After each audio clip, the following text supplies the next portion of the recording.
Good afternoon. Welcome to another lecture. Today is the 7th lecture.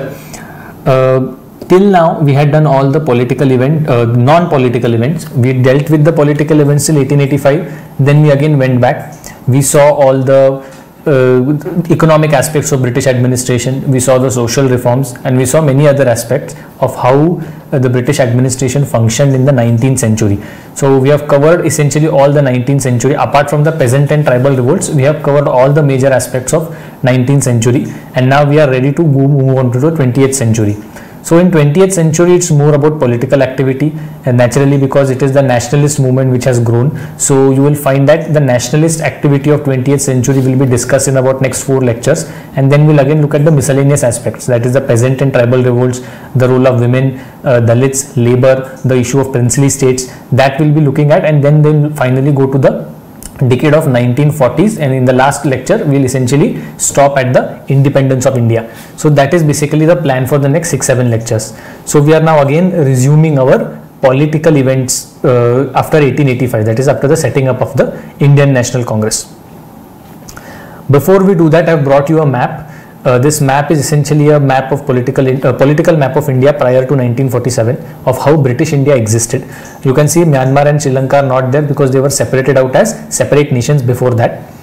All the pink regions that you find are princely states. So they were essentially after 1858, when the Queen started to rule, the Queen guaranteed them their possessions, and only the king had to be a vassal king of the British, but he was allowed to continue with his administration within his kingdom.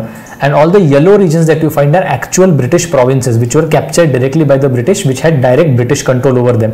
So these yellow regions is where the national struggle actually started. The princely states were not directly involved in the national struggle. Only after the decade of 1940s you will find that the princely states were involved in the national struggle. So if you look at the princely states, let me show you. Let's start from the below. There were 11 provinces. There were 11 provinces in British India. Not necessarily there were 11 since the start. मध्ये कधीतरी हे सगळे provinces तोडून बनवले गेले होते. But 1947 पर्यंत असे provinces तुम्हाला दिसत होते. तर साधारणतः 11 provinces तुम्हाला लक्षात घ्या. साऊथ पासून चालू करू. The Madras province. So the Tamil Nadu region, yellow region, is the Madras province. Some parts of Andhra also. Capital at Madras. थोडं लेफ्टला वरती आलात तर Deccan Konkan region and some parts of Gujarat, they form the Bombay province with the capital at Bombay. थोडं centre of इंडियाला आला तर तुम्हाला एक सेंट्रल प्रॉविन्स असं लिहिलेलं दिसेल. मध्य प्रदेश आणि विदर्भचा भाग आहे. That is the central province, capital at Nagpur. वेस्टला आलात तर तुम्हाला एकदम पाकिस्तानमध्ये सिंध दिसेल. Sindh was separated from Bombay province and a separate province of Sindh was made with the capital at Karachi. नॉर्थला आलात त्याच्या तर तुम्हाला पंजाब प्रॉविन्स दिसेल with the capital at Lahore. त्याच्या नॉर्थ वेस्टला तुम्हाला नॉर्थ वेस्ट फ्रंटियर प्रॉविन्स दिसेल bordering Afghanistan with the capital at Peshawar. थोडं गंगा व्हॅलीमध्ये आलात तर तुम्हाला युनायटेड प्रॉविन्सेस असं दिसेल with the capital at Allahabad. त्याच्या खाली बिहार आहे with the capital at Patna. त्याच्या खाली बिहारच्या ओडिसा आहे in the today's Odisha state with the capital at Cuttack. Then we have the Bengal province, you will see at Bengal with the capital at Calcutta. And then finally you have the Assam province with the capital at Shillong. So असे 11 provinces होते आणि बाकी सगळे 565 princely states होते. So whatever movements, national movement that we are going to see is primarily concentrated in those yellow areas of the 11 provinces. So let's go ahead. Let's start with today's lecture. A quick recap of what the Congress was doing. Remember, we had seen the culmination of political activity after 1857 revolt. We saw how the British Indian Association was formed, how Pune Sarvajanik Sabha, East India Association, the Madras Mahajan Sabha, Bombay Presidency Association, all these small organizations were formed. The main aim of these organizations was to start with various political activity and slowly make people aware of the political happenings in India. But after till 1885, then they were all separate. So finally the nationalists felt that there should be a common platform for exposition of Indian national interest. That is the reason why an all India conference was called, and later on in December 1885 the Indian National Congress was set up at a session in Bombay. There were 72 delegates and they together set up the Indian National Congress with the aim of fostering political awareness and national unity. That was their aim. You will find that the chairman of that particular Congress session, the first Congress session, was Vyomesh Chandra Banerjee, and the Congress technical president of the entire Congress party, the establisher, was a person called A.O. Hume. He was a foreigner, he was a British, he was not Indian, and he is considered to be the person who started the Congress, and the president of this session of Congress was Vyomesh Chandra Banerjee. So this is the quick, this was basically till the setting up of the Congress party.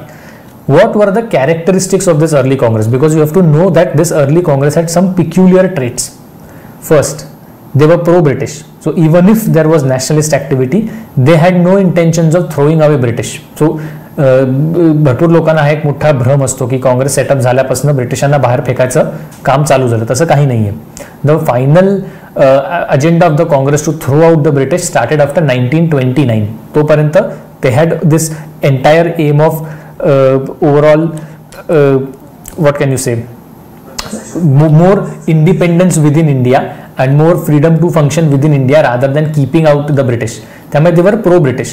You will find that Vyomesh Chandra Banerjee, the president of the Congress session, he said that we are thorough and consistent well-wishers of British. So आम्ही ब्रिटिशांचे well-wishers आहोत. We are happy that they are ruling us.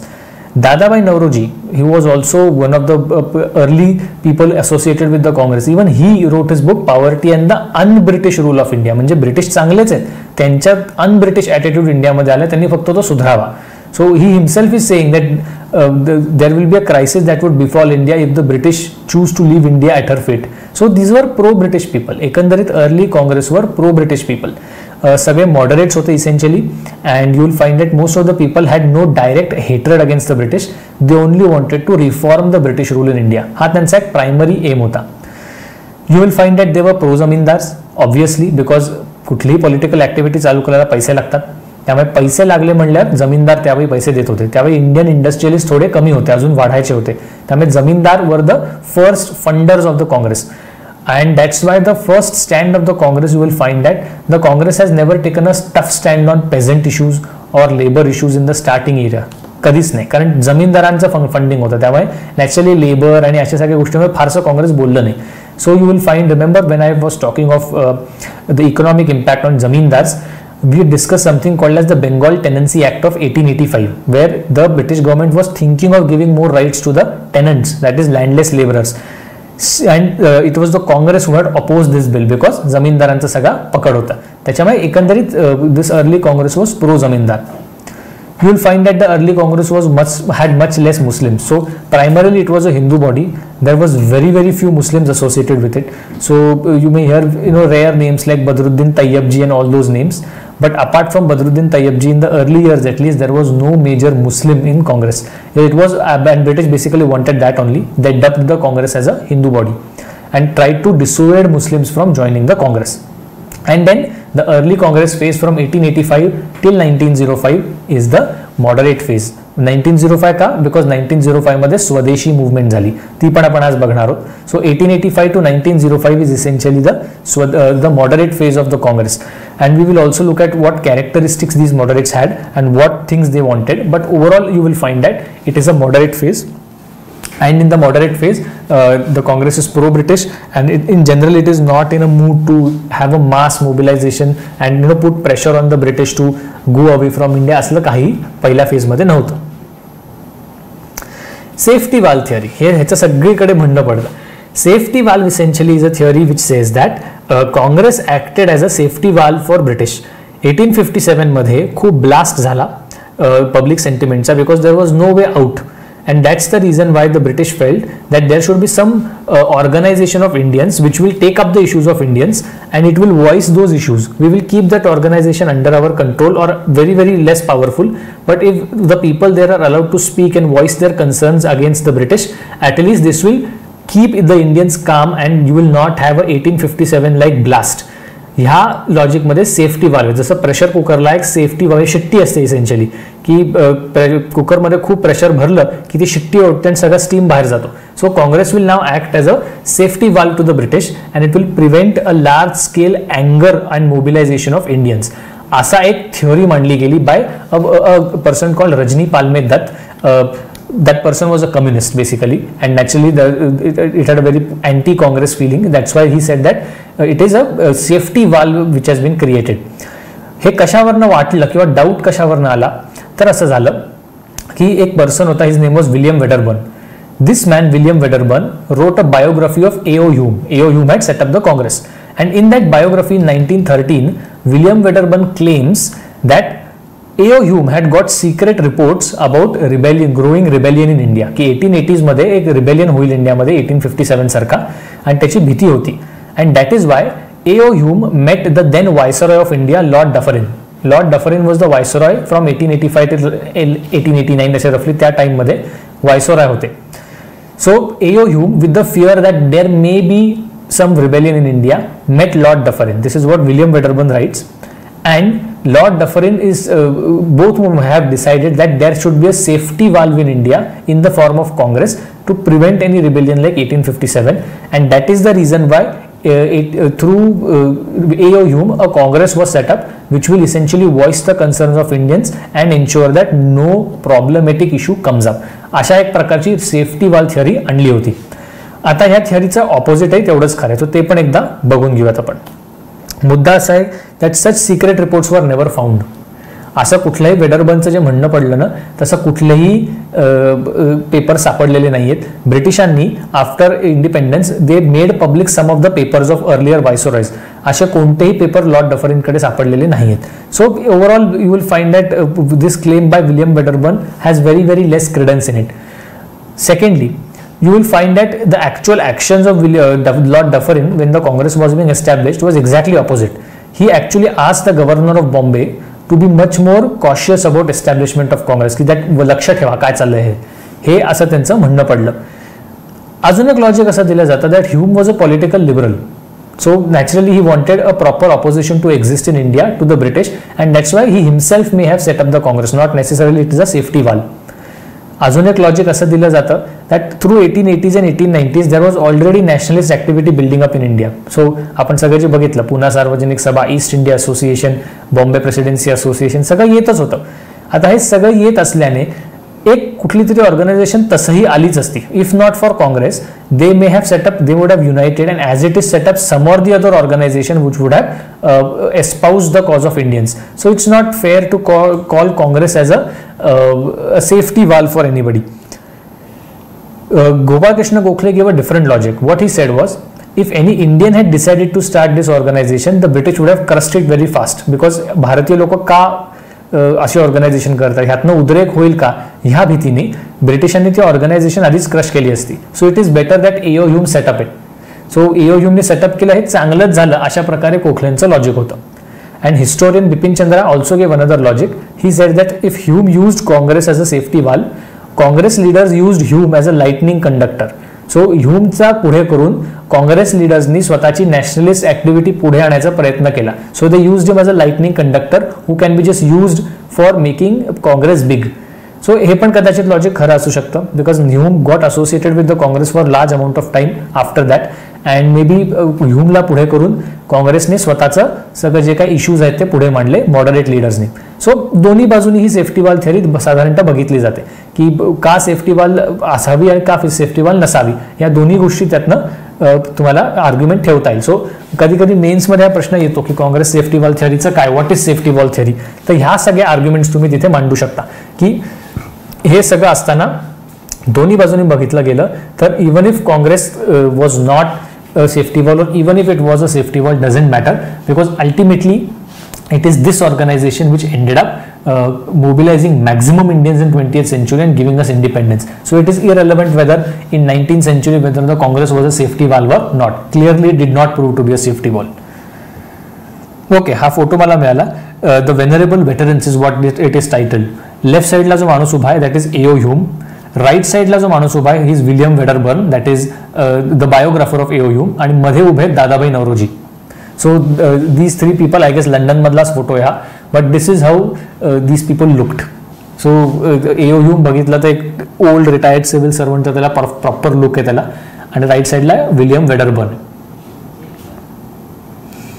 Okay, now the Congress was set up. Whatever reasons it was set up, it was set up. What was the British reaction to Congress? 1885 to 1900 साधारणतः या पहिल्या 15 वर्षात काँग्रेसकडे reaction, काँग्रेसकडे बघायचा दृष्टिकोन काय होता ब्रिटिशांचा, तोही एकदा बघूयात. The first attitude was of indifference, की चायला कोण आहे ती लोक, एवढी 72 लोक टिचूकभर आली, त्यांना काही सपोर्ट नाही, काही नाही, जाऊ दे, ना जे करायचं ते करू दे. अशा प्रकारचा पण एक प्रकारचा व्ह्यू पहिले ब्रिटिशांकडनं आला होता, की yes we were cautious well their establishment but we find that they are not no more relevant, ते काही ज्यांना जे करायचं ते करू दे, त्यांचं बडबड काही चालू दे, आम्हाला फरक पडत नाही. अशा प्रकारचा एक इनडिफरन्स ॲटिट्यूडचा आहे तो त्यांना सापडेल. हळूहळू त्यांना लक्षात आलं की काँग्रेसवाले फारच ऍक्टिव्ह होत आहेत, तर त्यांनी बडबड चालू केली. So now they started calling the Congress leader as group of seditious Brahmins, disloyal babus and Congress as a factory of sedition. सेडिशनचा अर्थच तो असतो की गव्हर्नमेंटच्या विरोधात डिस्प्लेजरची भावना तयार करणे, to create anti government sentiment is called sedition. So they called Congress people as seditious Brahmins, disloyal babus and Congress party as such as a factory of sedition. की काही झाली तरी तुमचं काम ब्रिटिश सरकारच्या विरोधातच बोलायचं आहे, असा एक त्यांनी हवा उठवायचा प्रयत्न केला.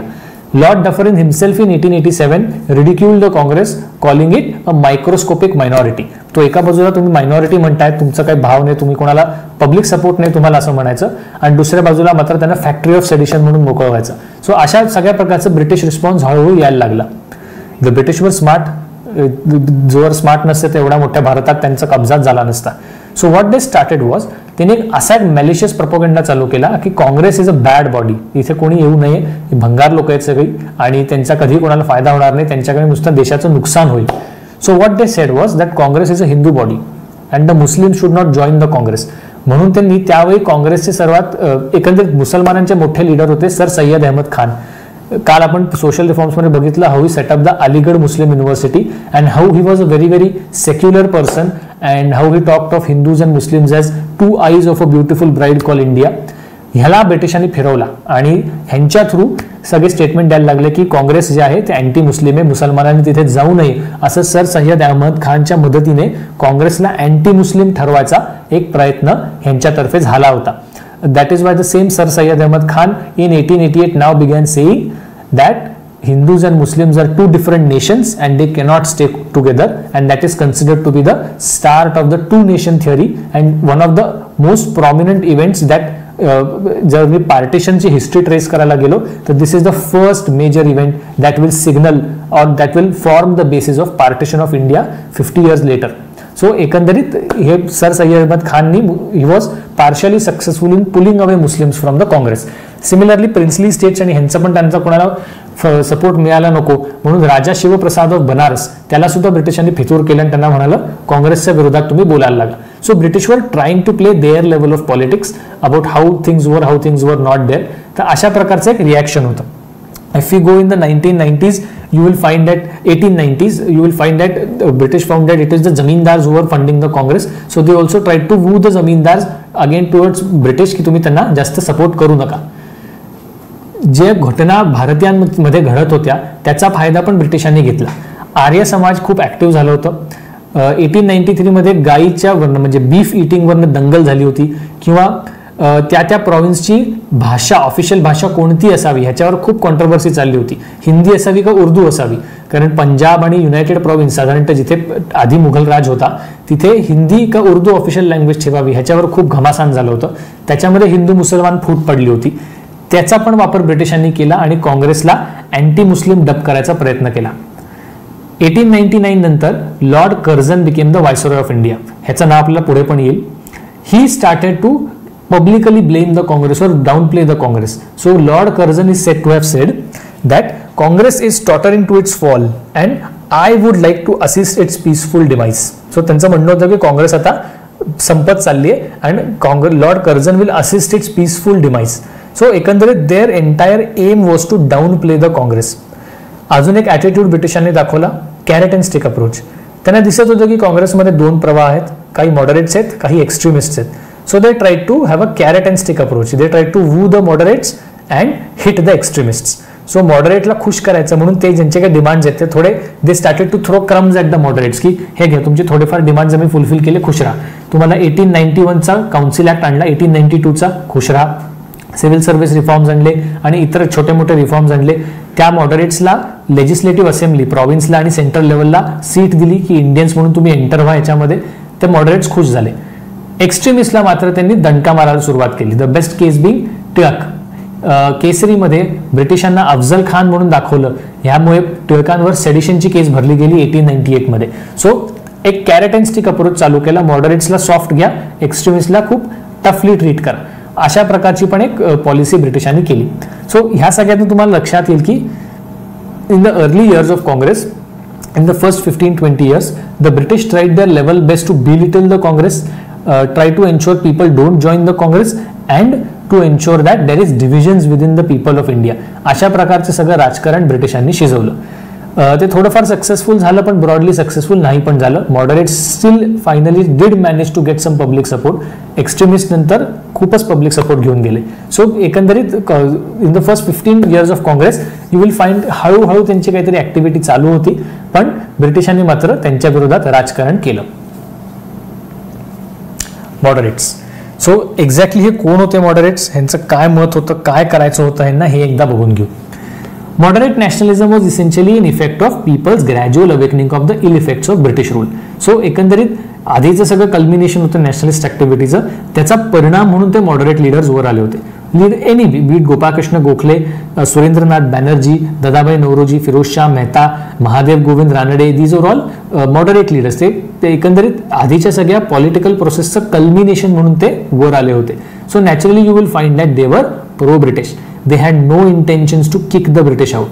You will find that the entire modus operandi, how the moderates tried to bring in reforms within the British administration, were by 3 P's: petition, prayer आणि protests. प्रोटेस्ट म्हणजे कुठे? लेजिस्लेटिव्ह असेंब्लीमध्ये. लोक जमवून नाही, पण लेजिस्लेटिव्ह असेंब्लीमध्ये उठले आणि तुम्ही ब्रिटिशांविरोधात बोलला, प्रेसमध्ये तुम्ही खूप स्ट्रॉंगली ब्रिटिशांच्या विरोधात क्रिटिसाइज केलं, तर that is their protest. Prayers म्हणजे त्या लोकांना जो भेटायचं, व्हायसरॉयला भेटा, त्याच्या मंत्र्यांना भेटा की अहो आमचं म्हणणं हे जरा पूर्ण करा ना प्लीज, ओ प्लीज, त्या प्रकारचं प्रेयर्स. अँड पेटिशन्स की प्रॉपर आमच्यातर्फे हे काँग्रेसतर्फे तुम्हाला पेटिशन देतो की तुम्ही हे करा. That's a different story that most petitions were thrown into the dustbin by the British. But petition, prayer and protest are essentially very very moderate way of doing things. कुठल्याच प्रकारे ब्रिटिशांवर ह्याच्यातनं pressure निर्माण होत नव्हतं. You were just trying to ensure की कसं तरी British irritate होऊन फायनली म्हटलं की चला बाबा हो ठीक आहे, तुमचं हे म्हणणं करून देतो तुम्हाला. तर अशा प्रकारचा 3P मॉडर्स ऑपरंडाय मॉडरेट्सचा होता. यू विल फाइंड त्यांची सोशल बॅकग्राऊंड एलिट्सची होती. So you will find most of them are Gokhale for example. Gopalkrishna Gokhale was a professor in Fergusson College. Surendranath Banerjee was a lawyer. Dadabhai Naoroji again a lawyer. कित्येक जण इंडस्ट्रियलिस्ट होते, कोणी जमीनदार होते. तर असे सगळे इलिट बॅकग्राऊंड मधून सगळे मॉडरेट लोक आले होते. You will find that most of them had no एकंदरीत त्यांनी कॉमन इंडियनला कसे स्ट्रगल करावं लागतं ह्या गोष्टी त्यांनी जनरली बघितलेल्या नव्हत्या. They were from elite backgrounds and very very educated backgrounds. त्यावेळी इंडियामध्ये एज्युकेशन फारच कमी होतं. You will find that overall education in India was very bad. In 1882, remember I told you, there was a Hunter Commission that was sent. It said that out of the 19 crore people, barely 20 lakh people were educated and hardly 55,000 could speak English. So एकंदरीतच त्यावेळी एज्युकेशनचे 3 ते होते. त्यामुळे जर कोणी educated असेल तो naturally he was considered very very elite. तो एकंदरीत ह्यांची बॅकग्राऊंड मॉडरेटची ही होती. Left side is Gopalkrishna Gokhale, right side is Dadabhai Nauroji. Left side is if I am not wrong it is R.C. Dutt and right side is Surendranath Banerjee. Okay, demands of the moderates. Exactly यांची demand काय होती, कशासाठी ते सगळं petition, prayer आणि prostate करत होते. तर देअर डिमांड्स वर करेक्ट, म्हणजे नॅशनलिस्ट डिमांड होत्या. You cannot deny the fact that there were nationalist demand, but there was no outright call for independence. त्यांना एक ब्रिटिश सिस्टमच चालू पाहिजे होती, पण त्याच्यात त्यांना रिफॉर्म्स पाहिजे होते. But what ever reforms it had asked for वर व्हेरी व्हेरी लेजिटिमेट रिफॉर्म्स. काय रिफॉर्म्स होते? 50% रिप्रेझेंटेशन इन इंडियन लेजिस्लेचर्स. कारण लक्षात घ्या 1861 ची काउन्सिल ऍक्ट झाली होती, 1891 ची ऍक्ट मध्ये 92 ची ऍक्ट इनॅक्ट होत होती. तर त्यामुळे त्यांना पाहिजे होतं की लेजिस्लेचर्स जे आहेत, सेंट्रल लेजिस्लेचर आणि सगळे प्रोव्हिन्सेसचे लेजिस्लेचर, तिथे 50% भारतीय असली पाहिजे. म्हणजे 50-50 असलं पाहिजे रिप्रेझेंटेशन. 50% British, 50% Indians. कारण त्याआधी सगळ्या प्रोव्हिन्शियल लेजिस्लेचर आणि सेंट्रल लेजिस्लेचरमध्ये पूर्णपणे ब्रिटिश मेजॉरिटी होती. Official, in technical terms it is called official majority. Officials are British officials. So official majority होती. मॉडरेट्सला मात्र इंडियन्सला मेजॉरिटी, म्हणजे 50-50 तरी ॲटलिस्ट त्यांना पाहिजे होतं. They wanted Indianised civil service. Remember civil service exam begin after 1853 in London, आणि त्यानंतर सगळे ब्रिटिशच सिलेक्ट व्हायला लागले, भारतीय मात्र तिथे काय त्यांना येत नव्हते. त्यामुळे त्यांचं म्हणणं होतं की भारताला रूल करायचं तर ब्युरोक्रेसी भारतीय असली पाहिजे. So you remember when we were dealing with civil service, I had talked of something called as the Aitchison commission of 1893. सो ते त्यांनी त्याच्या थ्रू हे सगळे रिफॉर्म आणून finally the British agreed that okay इंडियामध्ये आम्ही एक्झाम घेऊ. When we were learning about the army, I told you about drain of wealth, how Indian army was used to fight wars for the British outside. It was a big drain. कित्येक 2 लाखापेक्षा जास्त लोक 1858 मध्येच recruit झाली होती Indians. त्यांना salary द्या, pensions द्या, त्यांच्या सुविधा, कॅन्टॉनमेंटमधली व्यवस्था आणि युद्धावर होणारा खर्च, हे सगळा पैसा जो आहे हा भारतातनं आलेल्या रेव्हेन्यूतनं, लोकांकडनं काढलेल्या रेव्हेन्यूतनं खर्च यांचा युद्धावरच व्हायला लागला. सो द मॉडरेट डिमांडेड की तुम्हाला वॉर्स करायचे तर करा, आमचं काय म्हणणं नाही, पण let the British government in England also share the revenue. नुसतं भारतातनं पैसा घ्यायचा नाही, पण ब्रिटिश गव्हर्नमेंटनी पण शेअर करायचा, असा एक त्यांचा एक डिमांड होता. Indians at higher ranks, so whether it is judiciary, police, civil service or the army, Indians should be appointed at higher ranks also, असा पण त्यांचा एक मत होतं, कारण इंडियन्स एका लेवलच्या वरती कधी फारसं जाऊ शकत नव्हते. You will find they are also asking for protectionist policy for Indian industries. So त्यात भारतात थोड्याफार इंडस्ट्रीज चालू झाल्या होत्या. 1855च्या नंतर you will find cotton mills, jute mills being set up in India. They were many traditional crafts in India. So त्यांचं म्हणणं पडलं दॅट इंडियन इंडस्ट्रीजला प्रोटेक्ट करण्यासाठी थोडेसे इम्पोर्ट ड्युटीज वाढवा, आणि ज्याच्यामुळे भारतीय इंडस्ट्रीजला पण मार्केट तयार होईल इंडियामध्ये ॲटलिस्ट, अशा प्रकारची डिमांड होती. ही डिमांड क्रिएट करणे is almost like attacking the base of the British, because they had come as traders and they wanted India to be a source of raw material. So naturally ही demand फारच जे ब्रिटिशांना जे अपेक्षित होतं त्याच्या एकदम वेगळी डिमांड होती. Reduction in land revenues, because almost 50-100 वर्ष झाली होती, परमनंट सेटलमेंटला 100 वर्ष झाली होती, आणि तुमची रयतवारी आणि महालवारी सेटलमेंटला 70-80 वर्ष झाले होते. Naturally they were seeing that this entire problem for looting the Indian farmers was there. Indian farmers were paying more than 50% revenue, and that's why they felt that for prosperity of agriculture and of course to ensure that famine like situation does not come. Remember 1861 ची famine, 1866 ची famine, 1877 ची एक famine होती Lord लिटनच्या वेळी, यावेळी 1896-97 मध्ये पण एक famine आली होती. सो famines येत होत्या आणि त्याच्यात सगळं शेतकऱ्यांना नुकसान व्हायचं. So reduction in land revenue is what they were asking for, and extension of permanent settlement in ryotwari and mahalwari areas. एक जमीनदारांचा इन्फ्लुएन्स दिसतो इथे, कारण जमीनदार पैसे देतात काँग्रेसला, त्यामुळे यांचं म्हणणं आहे की रयतवारी आणि महालवारी जिथे जमीनदार नाहीच आहेत, स्टेट डायरेक्टली कलेक्ट करतं रेव्हेन्यू, तिथे पण परमनंट सेटलमेंट आणा, म्हणजे तिथे पण नवीन जमीनदार तयार होतील. अशा प्रकारच्या काही काही डिमांड्स मॉडरेट्सच्या होत्या. सो एक शेवटची परमनंट सेटलमेंटची डिमांड सोडता वरच्या सगळ्या ज्या डिमांड ज्या आपण बघतोय त्या सगळ्या लेजिटिमेट डिमांड्स होत्या. They were definitely needed for that time. So एकंदरीत they had very correct way of thinking की आपल्याला ह्या डिमांड्स पाहिजे, but they were still pro British. Successes, exactly काय प्रकारचं त्यांना अचीवमेंट झाली, तर I told you there was a public service commission set up in 1886, Aitchison commission which gave its report in 1893. त्याच्यानी सिव्हिल सर्व्हिस रिफॉर्म आले. British accepted that इंडियामध्ये exam होईल आणि जी कॉम्युनेटेड सिव्हिल सर्व्हिस होती that will be now called as Indian civil service, and जी uncommented civil service होती that will be called as the provincial civil service. So overall you will find that reforms for civil service were made. Welby commission on expenditure, remember आर्मीचं expenditure share करावं म्हणून त्यांची demand होती, म्हणून 1895 मध्ये British set up the Welby commission of expenditure. That's a different story की त्या expenditure कमिशनचा report जो होता त्यातनं फार कमी गोष्टी खऱ्या अर्थाने ब्रिटिशांनी एक्सेप्ट केल्या. 50% of representation in Indian legislature पाहिजे होतं. 50% नाही देणार पण वाढवून दिलं representation through the Indian councils act of 1892. So 1861 ची ऍक्ट होती, त्यानंतर next constitutional reform came in 1892 Indian councils act. These people also came up with the economic critique of colonialism, जे आपण ड्रेन ऑफ वेल्थ बघत होतो. दादाबाई नौरोजी काय काय म्हणाले.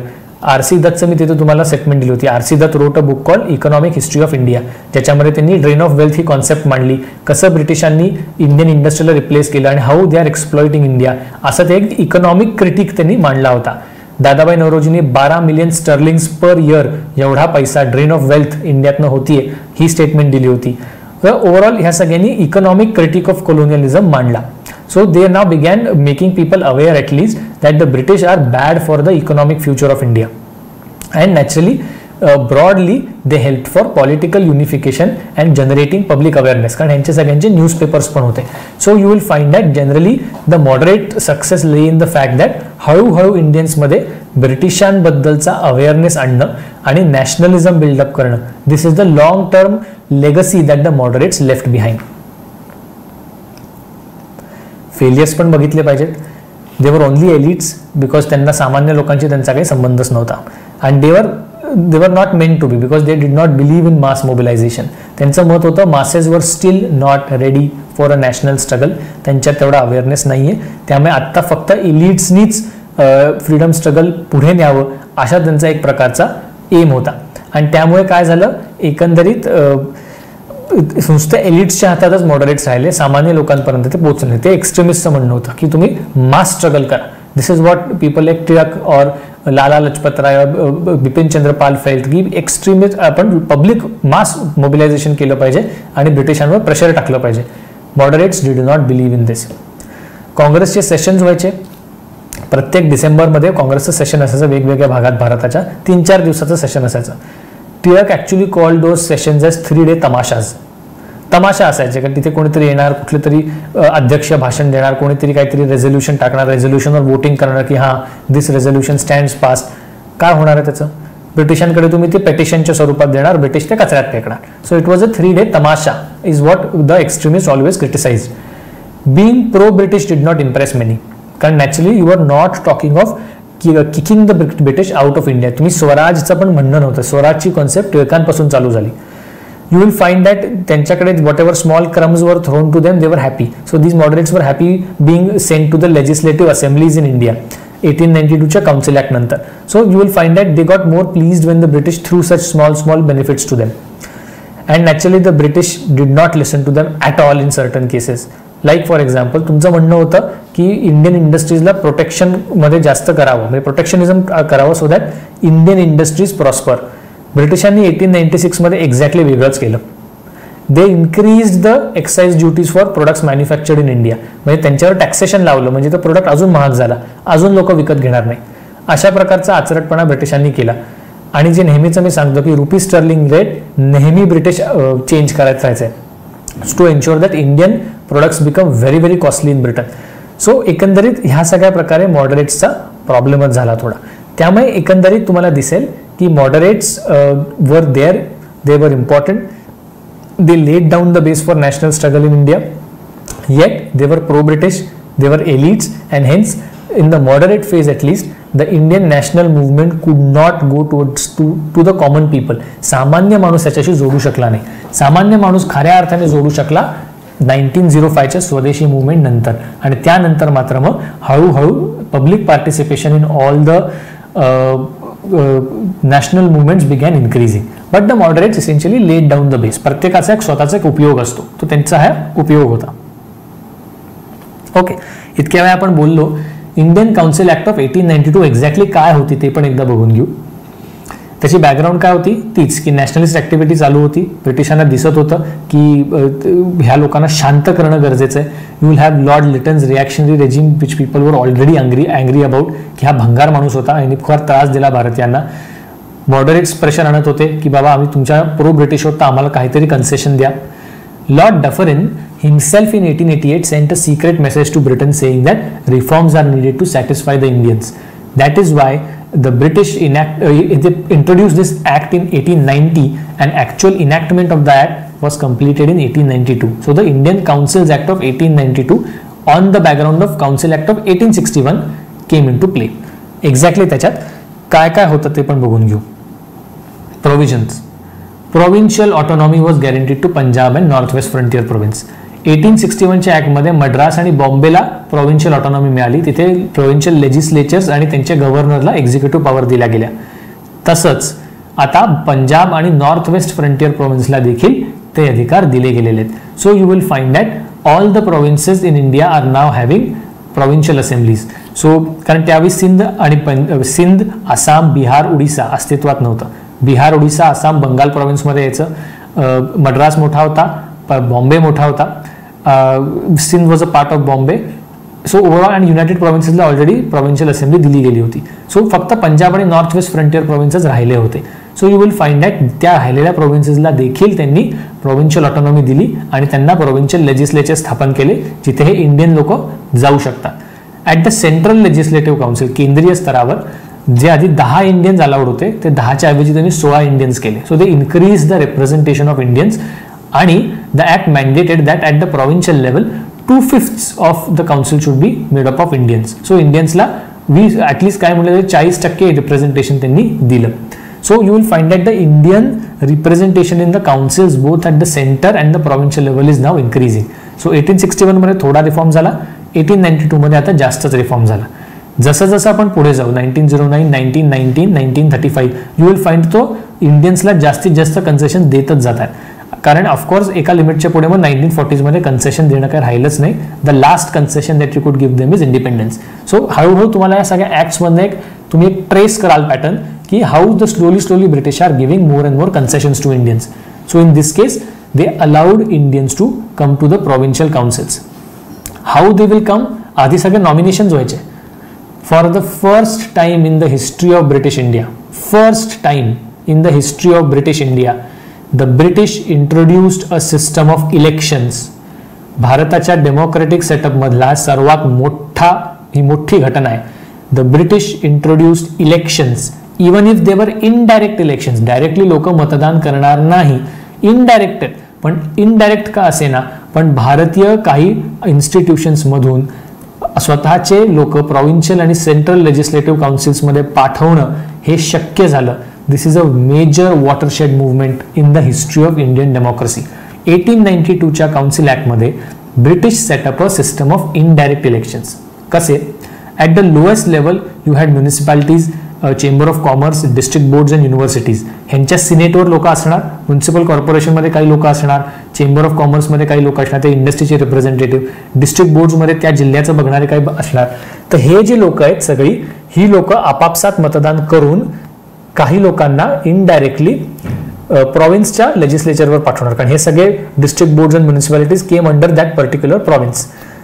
त्या प्रॉव्हिन्शियल लेवलला जी लोक इंटर होतील ते लोक त्यांच्यात इलेक्ट होऊन इंडियन्सला सेंट्रल लेजिस्लेचरला पाठवणार. So it's a system of indirect election, जसं आज राज्यसभेत होतं तसंच. सो राज्यसभा स्टाईल इलेक्शन्स त्यांनी त्यावेळी इंट्रोड्यूस केले. But this is a major thing because now actually you are started a system of elections but you had no financial powers. You could not discuss the budget, you could only pass it. आणि तुम्ही कुठल्याही रेझोल्युशनला oppose करू शकत नव्हता. So discussion होय होतं पण रेझोल्युशनला oppose करू नव्हतं. बजेटवर तुमचं वोटिंग नाही, बजेटवर वोटिंग फक्त ब्रिटिश लोकच करणार. सो अजूनही इंडियन्सच्या हातनं फायनान्शियल पॉवर्स नव्हत्या, पण बाकी सगळं रिप्रेझेंटेशन आणि इनडायरेक्ट इलेक्शन मात्र ब्रिटिशांनी स्थापन केलं. So you can understand the watershed movement that this council act was, that it actually introduce the system of indirect elections. Direct elections जे आहेत ते 1919च्या इंडियन गव्हर्नमेंट ॲक्टमध्ये आलं होतं, पण तोवर हे सगळे इनडायरेक्ट इलेक्शन्स चालू होते. पहचान कौन असं मी टाकलं याच्यामध्ये. ह्या व्यक्तीचा फोटो आपण वयस्कर झाल्यावर बघतो, त्यामुळे त्यांच्या तरुण वयातला फोटो आपल्याला बऱ्याच वेळेला ओळखू येत नाही. This is Lokmanya Tilak. When we see his photo ते असे वय झालेले असताना, असे जाड मिशा असताना असले फोटो बघतो. This is Lokmanya Tilak in his early days. Okay, rise of extremists. So Indian councils act आपण बघितली. आता 1900 संपलेले आहेत. 1800 संपलेत. We are entering the 20th century and now what we will be seeing is the rise of extremists. Moderates तर होतेच, त्यांचे ड्रॉबॅक्सही आपण बघितले. हे ड्रॉबॅक्स बघता सगळे काँग्रेसचे लीडर्स काही मॉडरेट्सच्या प्रो नव्हते. So there were some leaders of the Congress who felt that you needed better tactics to make the British give in to your demands. That is why Lokmanya Tilak or Bal Gangadhar Tilak said, the moderates think rights can be won by persuasion. We think that they can be won by pressure. Pressure. ब्रिटिशांना दया करून तुमचं ऐकताय असं नको दिसावून त्यांच्यावर pressure आणा की आम्ही हे सांगतोय आणि तुमच्यावर प्रेशर आहे की तुम्ही नाही ऐकलं तर बघा. त्या प्रकारचा rule that is called pressurising. आणि ते प्रेशरायझिंग जेव्हा केलं जातं तेव्हा you will find that the British will finally accept the demands. अशा प्रकारचं एक थॉट प्रोसेस ही एक्स्ट्रीमिस्टची आली. the most important leader being Lokmanya Tilak. Reasons for the rise of extremists, हे पण फार महत्त्वाचं आहे. डिसइन्चॅन्टमेंट विथ मॉडरेट्स, तिथं आपण बघितलंच की मॉडरेट्स काहीच करू शकत नव्हते. 3P होते, त्यांना बिलकुल आवडलं नाही. Failure of the Indian council act 1892, because हे जरी इंडायरेक्ट इलेक्शन स्थापन केलं तरीही सगळे एलिट लोकच निवडून जात होते, त्यात ते सगळे प्रो ब्रिटिश होते. त्यात इंडियन काउन्सिल ॲक्टमुळे कुठल्याही प्रकारे इंडियन्सला मेजॉरिटी नव्हती, the British were steel in majority. त्यामुळे त्या काउन्सिल ॲक्टचा उपयोग काय असा एक प्रश्न पडायला लागला. देर वर मेनी इंटरनॅशनल इव्हेंट्स. आत्तापर्यंत काय झालं होतं, by 19th century end you will find that Indians had accepted somehow that the British are superior to us, or Europeans in general are superior to us. त्यामुळे एक प्रकारची European invincibility होती, that they are some great people. Problem असा झाला की 1896 मध्ये Italy, which is again a European power, tried to invade Ethiopia in Africa and it failed miserably. The people simply defeated Italy and it shook the image of European invincibility की आयला European power सुद्धा हरू शकतात. Same thing happened in Russo Japanese war. 1904 मध्ये Russia आणि जपानमध्ये युद्ध झालं. Japan was rising as a colonial power and Russia and Japan had a war. Russia was defeated again, one of the big European power was defeated by an Asian power. Japan एवढंसं टिचूकभर देश पण defeat केलं रशियाला. So these events made the Indians think that maybe the Europeans are not that powerful. Maybe हे जर त्यांना defeat करू शकतात तर आपणही त्यांच्यावर प्रेशर आणूयात आणि let's make them behave themselves. तो त्यामुळे सुद्धा एक मॉडरेट थॉट प्रोसेस तयार झाली, सॉरी एक्स्ट्रीमिस्ट थॉट प्रोसेस तयार झाली. Actions of Lord Curzon. आता लॉर्ड कर्झन 1899 ते 1905 मध्ये आले होते. Now he also tried to suppress nationalist activity in India. He pass something called as the Indian Education Act, ज्याच्यामुळे एज्युकेशन इन्स्टिट्यूशन्स कुठल्या कुठल्या म्हणजे युनिव्हर्सिटीज कुठल्या कुठल्या एज्युकेशन इन्स्टिट्यूशनला अलाय करू शकतात ह्याच्यावर बंधनं आणली गेली. Because most of the opposition that was happening to the British was through students and they wanted the students to behave. So that's why Indian Education Act was widely criticized.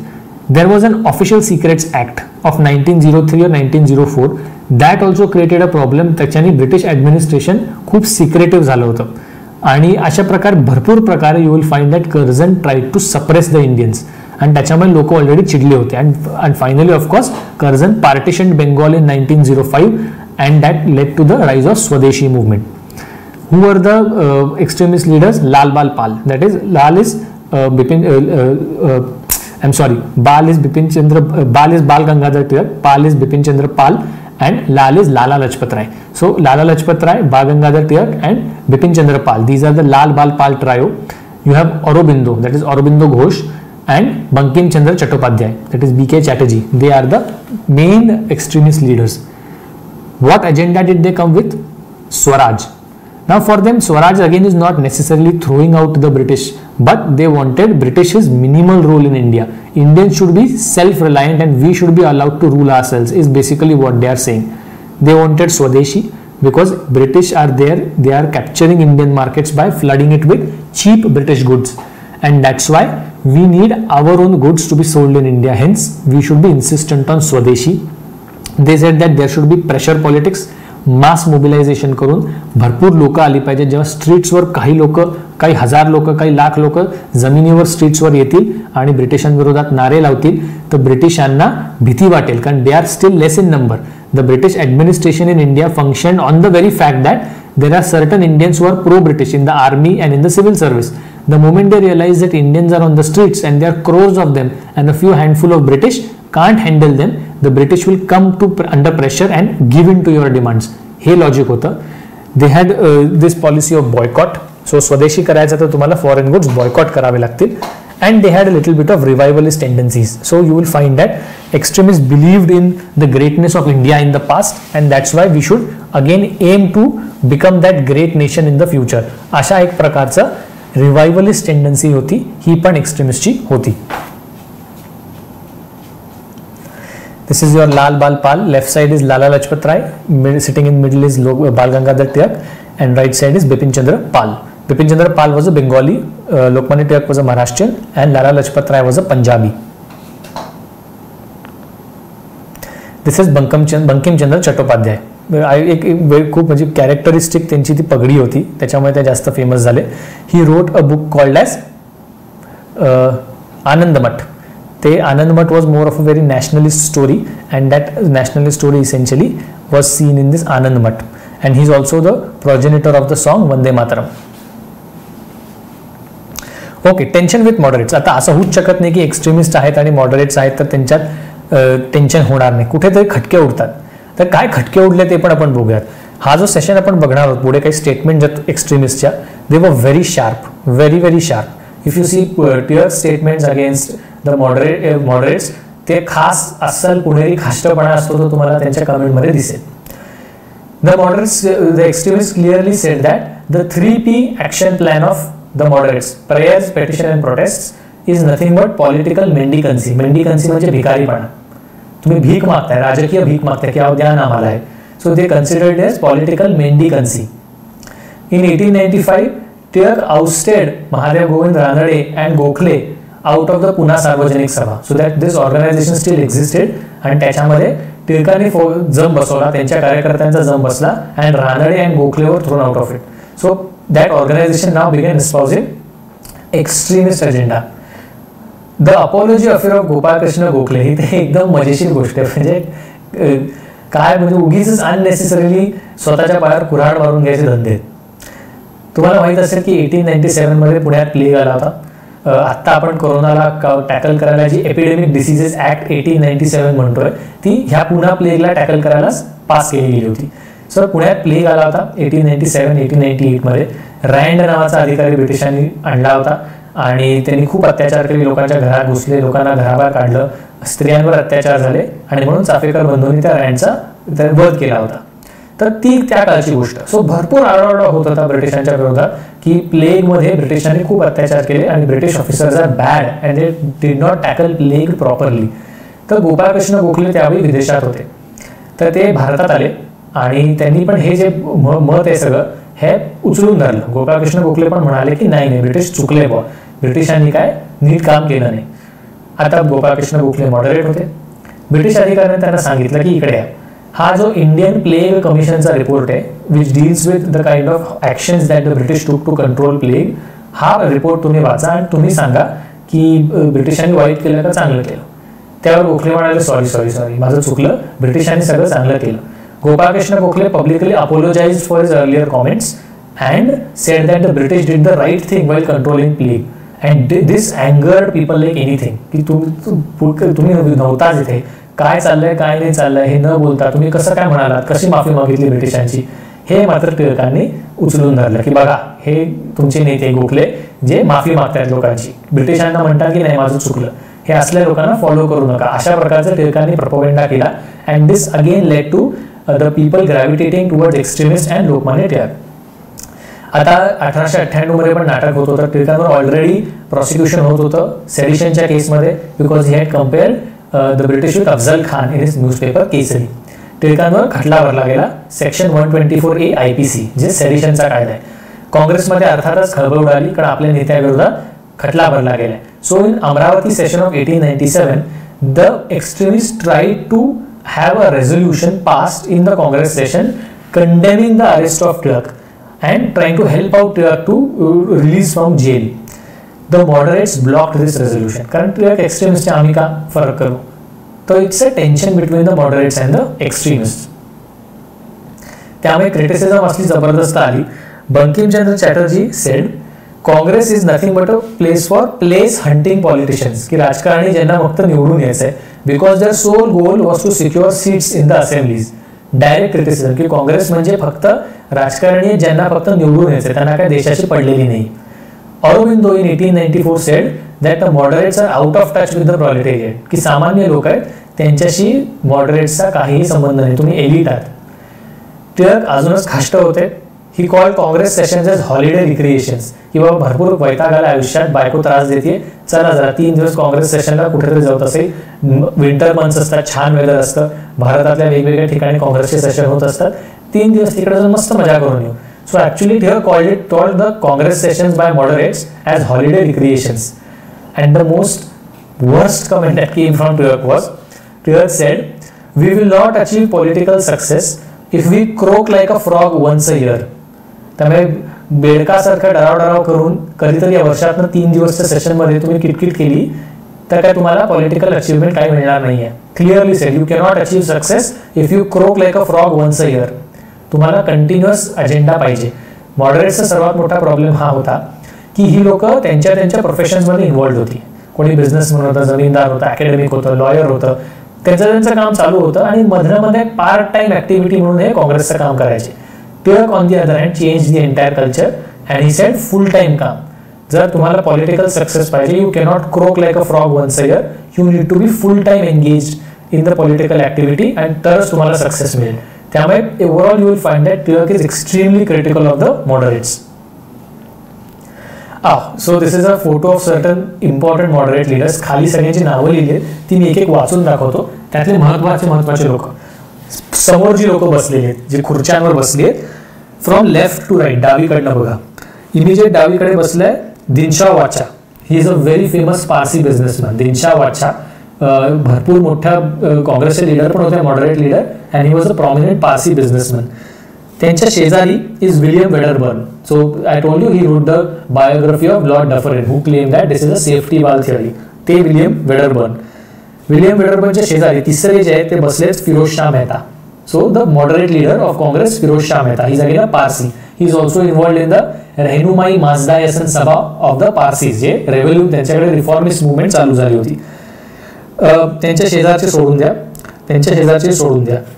Sitting मध्ये उजवीकडून जे second last बसलेत ते आहे Surendranath Banerjee, the moderate leader who ran the newspaper the Bengali. हे बंगालमधले moderate leader आहेत. आणि शेवटचे जे बसलेत he is another moderate leader JN. Ghoshal. So एकंदरीत हे खाली बसलेले सगळे एकदम प्रॉमिनंट ताकदवर लोक होते. जे मागे उभे आहेत, अगेन लेफ्ट टू राईट, लेफ्टला आहे F.G. लालजी. सो लालजी जे होते हे गुजराती बिझनेसमॅन होते. ही was a very prominent Gujarati businessman from Bombay. त्यांच्या शेजारी दुसऱ्या नंबरला उभे आहेत H.A. वाडिया. सोडून द्या हे सगळं. पण पाचवे जे उभे आहेत, लेफ्ट पासून पाचवे जे उभे आहेत, you will C he is Gopalkrishna Gokhale. Typical त्यांची ती पुणेरी पगडी आहे, दॅट इज गोपाळकृष्ण गोखले. त्यांच्या शेजारी जे उभे आहेत राईट साईडला, he is Veer Raghavachariar. He is again a moderate leader from Madras. कारण आतापर्यंत आपण साऊथ इंडियामधल्या लीडर्स बद्दल फारसं काही बोललोच नाही. This is he is a moderate leader from Madras, Veer Raghavachariar. आणि थर्ड लास्ट जे उभे आहेत, डोक्यावर टोपी आहेत, he is called Shamrao Vitthal. Shamrao Vitthal cooperative bank हे कायम नाव सगळ्यांनी ऐकलं असेल. तर he is that man who set up it. Shamrao Vitthal cooperative bank. आणि उभे राहिलेले राईट साईडला सर्वात शेवटी जे टोपी काढले, he is Badruddin Tyabji, one of the sole Muslim leaders of Congress. So हे सगळे जनरली तुम्हाला दिसेल की सगळे मॉडरेट लीडर्स आहेत of early Congress. William Wedderburn बसलेले आहेत आणि एकंदरीत मध्ये काही ब्रिटिश लोक पण बसलेले आहेत. So they were very very pro British in those times. Okay, now we come to the main event. Bangabhanga म्हणजे बंगालचा भंग और partition of Bengal. You will find that Lord Curzon, when he was the Viceroy, 1899 to 1905, he is the one who initiated the partition of Bengal into two different provinces within British India only, but let's create two different provinces of West Bengal and East Bengal. असं त्यांचं मत पडलं. त्यामागचं काय trigger होतं ते एकदा बघून घेऊ. Entire Bengal was too big for administration. कारण आजचं बिहार, आजचं ओरिसा, आजचं वेस्ट बेंगॉल, ईस्ट बेंगॉल आणि आसाम हे सगळं त्या बेंगॉल प्रॉव्हिन्समध्ये होतं. भयानक मोठा प्रॉव्हिन्स होता. So it was big for administration, too big. ओडिसामध्ये फमाईन झाली होती 1866 मध्ये. त्यामुळे बंगालचं ऍडमिनिस्ट्रेशन कलकत्त्यावरनं चालणार, फॅमाईन ओडिसामध्ये झाली. त्यामुळे नॅचरली खूप प्रॉब्लेम झाले. त्यांना असं वाटलं की हे ऍडमिनिस्ट्रेशन खूप मोठं असल्याने त्यातल्या दूरच्या एरियाजमध्ये रिलीफ पोहोचू शकली नाही. त्यामुळे ओडिसा फॅमाईन नंतरच ही गोष्ट चालू झाली होती. You will find that Lord Curzon himself had a special hatred for the Bengali Bhadralok, the prominent Bengalis living in Calcutta. He called them as manipulative, he called them as best wire pullers and frothy orators. Froth म्हणजे face, की त्यांचा भाषण देताना एवढे ते त्वेषाने भाषण द्यायचे की तोंडात फेस येईल. तर frothy orators and best wired pullers and manipulative people. So he had a particular hatred for that Bhadralok. तो हे सगळे जे बंगाली नाव आपण बघितली, सुरेंद्रनाथ बॅनर्जी आणि एकंदरीत सगळे लोक, they were classified as the Bhadralok in Bengal, the prominent people. So he said that there is a need for putting down this bhadralok, यांची मस्ती जरा जिरवायची गरज आहे, यांचा पब्लिक सपोर्ट कमी करायची गरज आहे. म्हणून हे बंगाली भद्रलोक जे बहुतांशी हिंदू होते त्यांना एक कॉम्पिटिटिव्ह लोक म्हणून ढाकामध्ये मुसलमानांचं एक सेंटर उभं करा. म्हणून जे पार्टिशन होईल त्याचं ईस्ट बेंगॉलला ढाका कॅपिटल ठेवा and which will be a prominent Muslim centre just to counter the Bengali bhadralok. असं एक कर्झनचं व्ह्यू पॉइंट होता. लॉजिक काय झालं असतं की बंगालला स्प्लिट केलं तर वेस्ट बेंगॉल जिथे बिहार आणि ओडिसा पण आहे तिथे बंगाली स्पीकिंग पॉप्युलेशन मायनॉरिटीमध्ये गेलं असतं, कारण बाकी ओडिसामध्ये ओडिशी बोलतात, बिहारमध्ये भोजपुरी बोलतात. आणि ईस्ट बेंगॉल जर बनवलं असतं तर ईस्ट बेंगॉलमध्ये मुस्लिम मेजॉरिटी होती आधीपासूनच, त्यामुळे Bengali Hindus will be outnumbered. So इकडे बेंगॉली भाषिक आउटनंबर होतील, तिकडे बेंगॉली हिंदू आउटनंबर होतील. एकंदरीत या सगळ्या भद्रलोकला गप्प बसवायचा प्लॅन होता. Bengal in general was also very Muslim majority province. So overall हा सगळा प्लॅन होता.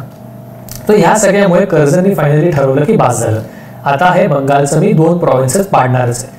So he declared the partition on 2nd of February 1905 and in October 1905 you will find that the actual partition was effected, की प्रत्यक्षात ग्राउंडवर ते partition effect केलं गेलं आणि वेस्ट बेंगॉलचं कॅपिटल कॅलकटाला ठेवलं गेलं, ईस्ट बेंगॉलचं कॅपिटल ढाक्याला ठेवण्यात आलं. तर असं हे पार्टिशन केलं. Now this angered the Bengali people very much, that how dare you, आम्ही बंगाली एक आणि आमचं बंगाल कसं काय तोडलं, अशा एका हेतूनी आणि प्लस एक अँटी ब्रिटिश सेंटिमेंट सुद्धा त्यातनं दिसून आली की these people are not pro India. So after 1857 we are now heading towards the largest public अँगर और public mobilization against the British after 1857. So almost 50 वर्षानंतर 60 वर्षानंतर आता परत एकदा भारतीय माणूस उठाव करायला तयार आहे. This is how the partition look like. So this is the map of Bengal. हे अख्खं बंगाल आहे. तुम्हाला दिसेल की त्याच्यात खालचं ओडिसा आणि वरती बिहार पण त्याच्यात दिसतंय आणि राईट साईडला तुम्हाला वरती आसाम बिसाम पर्यंतचे सगळे प्रोव्हिन्सेस दिसतात. So this was a huge province. आजचं बिहार, झारखंड, ओडिसा, वेस्ट बेंगॉल, आसाम आणि बांगलादेश हे अख्खं मिळून एवढा मोठा बंगाल प्रोव्हिन्स होता. It was a huge province. So तुम्हाला जो रेड भाग दिसतोय that is now the West Bengal, ज्यात कलकत्ता पण दिसेल तुम्हाला आणि खालचे जे ओडिसाचे भाग आहेत ते पण ऍड केलेले दिसत आहेत. ह्याचं capital is in Calcutta. On the right side you have East Bengal which is created. The green, light green as well as dark green are the East Bengal. त्याचं फक्त ब्लू दिसतंय तुम्हाला, they are princely states, so they are not under Bengal province. पण एकंदरीत East Bengal आणि West Bengal असं split केलं गेलं होतं. So you will realise how अगदी मधनच त्यांनी तो बेंगॉल तोडला. स्वदेशी मुवमेंट ऑफ 1905.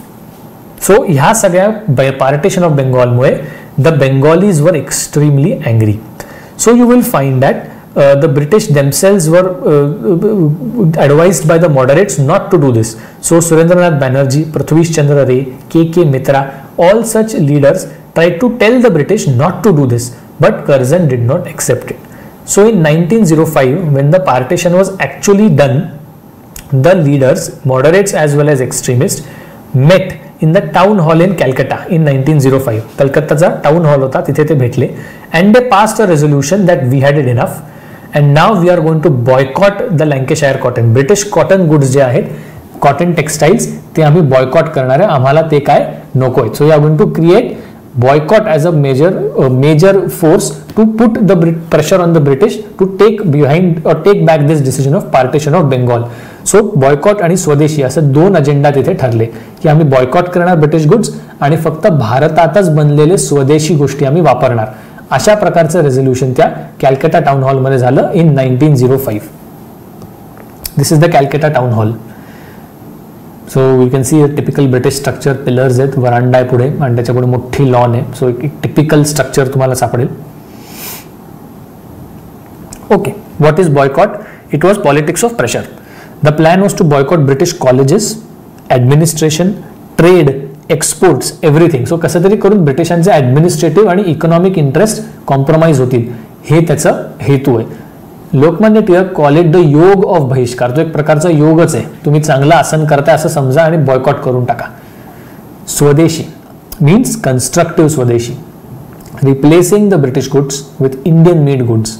साधारणतः जे इझिली अवेलेबल गोष्टी भारतात मॅन्युफॅक्चर केल्या जाऊ शकत होत्या त्या कोणत्या कोणत्या?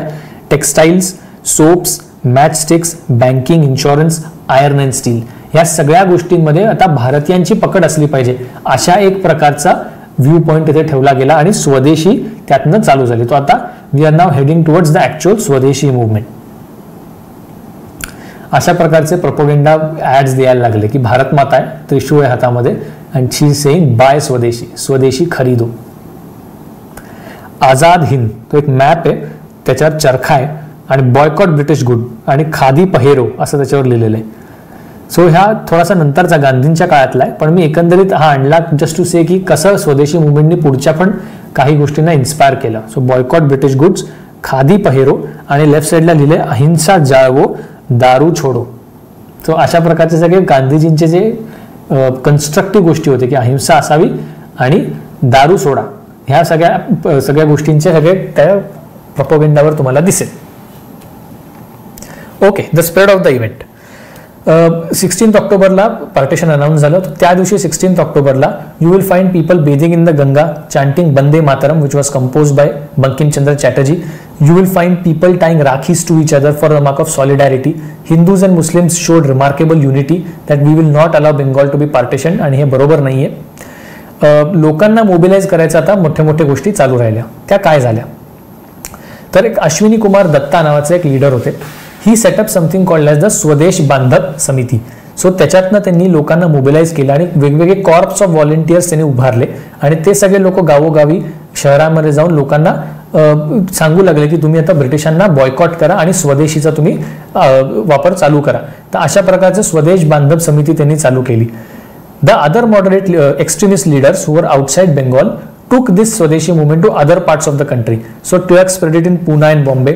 Lala Lajpat Rai spread it in Punjab, and Sayyid Haidar Raza spread it to Delhi, and Chidambaram Pillai spread it in the Madras province. So extremistनी भरपूर प्रयत्न केला की बंगाल जरी पार्टिशन झालं असलं तरी स्वदेशी हा कॉल नॅशनल आहे आणि तो आपण भारताच्या वेगवेगळ्या प्रोव्हिन्सेस मध्ये पण घेऊन जावा अशा प्रकारचा पण त्यांचा एक हेतू होता.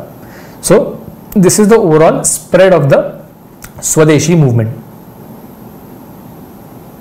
That's how people gathered on the streets. कलकत्त्याचाच फोटो आहे हा. लोक कसे टोप्या टिपिकल स्टँडर्ड सगळं घालून आलेले आहेत स्ट्रीट्सवर and now they are gathered to protest against the British partition of Bengal and asking for swadeshi. That's Ashwini Kumar Dutta, typical Bengali. Okay, now let's go to the impact of swadeshi की एक्झॅक्टली ही सगळी मुवमेंट झाली. लोक आले 1905 1906 हे वर्ष ह्या सगळ्यातच गेलं. People were asking for annulment of partition. त्याचा कल्चरल इम्पॅक्ट काय झाला की how did this thing impact Indian cultural thought. Bankimchandra चट्टोपाध्यायांनी वंदे मातरम लिहिलं जे आजही आपलं नॅशनल सॉन्ग आहे. So it is Sanskritised Bengali, अशा प्रकारचं संस्कृत बंगाली कंबाईन भाषेतलं ते वंदे मातरम आहे. And that is written by Bankimchandra Chatterjee and that is even today accepted as the national song of India. You will find that this was the time for cultural renaissance in Bengali language. So there were many people who had songs and plays written on background of this Swadeshi movement. So Rabindranath Tagore of course was there. His Rabindra Sangeet, he wrote various plays आणि त्याच्यामध्ये सुद्धा हे स्वदेशी मुवमेंटचे background दाखवली जाते. द्विजेंद्रलाल रॉय आणि Rajinikanth Sen are remembered even today in Bengal as the writers of some really iconic songs. So ते पण songs द्विजेंद्रलाल रॉय आणि रजनीकांत सेनचं तुम्हाला सापडेल. ह्या काळात टागोरांनी एक गाणं रचलं, अमार सोनार बांगला आम्ही तोमाय भालोबाशी, की आमचं सोनेरी किंवा छान बंगला बांगलादेश किंवा बंगाल आम्ही तोमाय भालोबाशी की वी लाईक यू. तो हे जे नॅशनलिस्ट अगदीचं बंगाली सॉन्ग आहे हे जे टागोरांनी लिहिलं होतं for opposing the partition of Bengal in 1905 is today accepted as the national anthem for Bangladesh. बांगलादेशाचं हे नॅशनल अँथम आहे, अमार सोनार बांगला आम्ही तोमाय भालोबाशी. सो ते सॉन्ग ह्यावेळी कंपोज केलं गेलं होतं. You will find that one more brother of Rabindranath, that Abanindranath Tagore, he was a very accomplished painter. He drew Bharat Mata. पहिल्यांदा भारतला माता म्हणलं गेलं, आपल्या भूमीला माता म्हणलं गेलं आणि तिला एका पिक्टोरल फॉर्ममध्ये दाखवायचा प्रयत्न केला गेला. सो ह्या प्रकारचा एक भारत माता बनवायचा प्रयत्न पण त्यांनी केला गेला. It got accepted wide and far. आजही आपण भारताला माता म्हणतो. आजही एक टिपिकल भारताला एका प्रकारे माता दाखवायचा एक हे आहे, एक पद्धत आहे की भारताचा मॅप दाखवला जातो, भारत मातेचा सिंह दाखवला जातो कारण ती सिंहावर आरूढ असते आणि भारत माता हातात त्रिशूळ आणि एक ध्वज घेऊन भारताचा अशी उभी आहे त्याच्यासमोर. अशा प्रकारची भारत माता जी आहे ती ह्या सगळ्या इमेजमधनं इन्स्पायर झाली. ती आपण इमेज बघूयात पुढे. It gave fillip to Bengal school of painting. So Bengali पेंटिंगचं पण त्याच्यातनं खूप हे झालं. नंदलाल बोस नावाचे एक फार फेमस पेंटर होते. ही was a very good progenitor of this Bengal school of painting. So there was a British MP called Ramsay MacDonald who later on became the Prime Minister of Britain. He came to India during the time of Swadeshi movement, and looking at this great cultural impact, this man said that Bengal was creating India by song and worship. So you can imagine the kind of patriotic movements that were happening in Bengal in this time. So किती प्रकारे बंगाली लोक inspire झाली होती culturally हे तुम्हाला दिसेल. दिस is the Bharat माता painting. थोडंसं वेगळं आहे पण तिला का साध्वीचं रूपमध्ये दाखवलं. शी इज अ साध्वी, भगवे कपडे घातलेले, गळ्यात रुद्राक्षाची माळ आहे आणि ती साध्वी म्हणून दाखवली आहे. 4 हात आहेत तिला, 4 हातात 4 वेगळ्या गोष्टी आहेत. वरच्या हातात पांढरं म्हणजे कॉटन आहे, म्हणजे कापड, जस्ट टू शो दॅट आपण स्वदेशी आहोत ते दाखवलं आहे. राईट साईडच्या वरच्या हँडमध्ये पोथी आहे, just to show that we are knowledgeable people, और ज्ञानाचं पण प्रतीक आहे. खालच्या हातामध्ये पीक आहे, so to show agricultural prosperity. आणि राईट दुसऱ्या हातामध्ये रुद्राक्ष म्हणजे जप करायची माळ आहे, to show the ancient philosophical spiritual heritage of India. So अशा प्रकारचे खूप रिप्रेझेंटेटिव्ह इमेज अशी भारत मातेची अबनिंद्रनाथ टागोरनी प्रिंट केली होती की ही आमची भारत माता आहे. आणि ह्याच्यातनं भरपूर पुढे पेंटिंग्स इन्स्पायर झाले. So it's a very good image, म्हणजे खूप डीप मिनिंग आहे याच्यामध्ये ॲक्च्युली. आणि खाली बघत असाल कदाचित कट होत असेल पण पांढऱ्या काही गोष्टी दिसतात ते कमळ काढले तिकडे. So yet again lotus being a very very holy symbol in India. लोटसचा कुठेही वापर एक चांगली गोष्ट दाखवायलाच केला जातो. लक्ष्मी किंवा अशा सगळ्या देवी ह्या तुम्हाला कमळावर दिसतात. सो तिच्या पायाशी कमळ आहेत सगळे. सो जस्ट टू शो एक प्रकारे this is a holy figure, this is something which should be respected. अशा प्रकारचा एक मेसेज या पेंटिंग तर्फे अबनिंद्रनाथ टागोरने द्यायचा प्रयत्न केला होता. ओके, हे झालं cultural impact. Now what did they do in economic front, कारण बॉयकॉट तर करायचा होता, स्वदेशी पाहिजे होतं. So what they did was there were many people who came up with various स्वदेशी इनिशिएटिव्स की आपण छान इंडियन इंडस्ट्रीज सेटअप करूयात which will compete with British industries. अशा प्रकारचं सगळं काम करायचा त्यांनी प्रयत्न केला. The most important being of course Jamshedji Tata, JRD Tata. He set up the first iron and steel factory in India at Jamshedpur. Jamshedpur because झारखंडमध्ये mines आहेत आणि तिकडनं कोल घ्यायचं आणि naturally the nearest port and biggest industrial centre in India was Calcutta. So कॅलकटामध्ये ते iron and steel घेऊन जायचं. सो अशा प्रकारे industrial iron and steel industry झारखंडमध्ये सेटअप केली गेली. There was another person in Bengal called Prafulla Chandra Ray. Prafulla Chandra Ray set up the Bengal Chemicals Factory, which manufactured chemicals. This was one of the earliest thing that happened. Prafulla Chandra Ray was an innovator in chemicals also. त्यांनी बऱ्याच नवीन chemical processes कशा बनवायच्या, कशा synthesise करायच्या ह्या स्वतःचं innovation पण केलं. And he began manufacturing those chemicals in Bengal chemicals factory. Textile, hosiery, tobacco, soap, tanneries असे वेगवेगळे ठिकाणी एस्टॅब्लिश केल्या गेल्या इंडियन्सनी. So the role of Indians in industry began to increase after the swadeshi movement. हा एक खूप मोठा इम्पॅक्ट स्वदेशीचा तुम्हाला दिसून येईल. एज्युकेशनच्या क्षेत्रात सुद्धा भरपूर गोष्टी केल्या. टागोरांनी लेट 19th सेंचुरीमध्ये शांती निकेतन सेटअप केलं होतं आणि त्यांनी स्वतःचा त्यांचा एक राईटअप होता, शिक्षा हेरफेर, की शिक्षामध्ये सांगलेले झालेले गफले.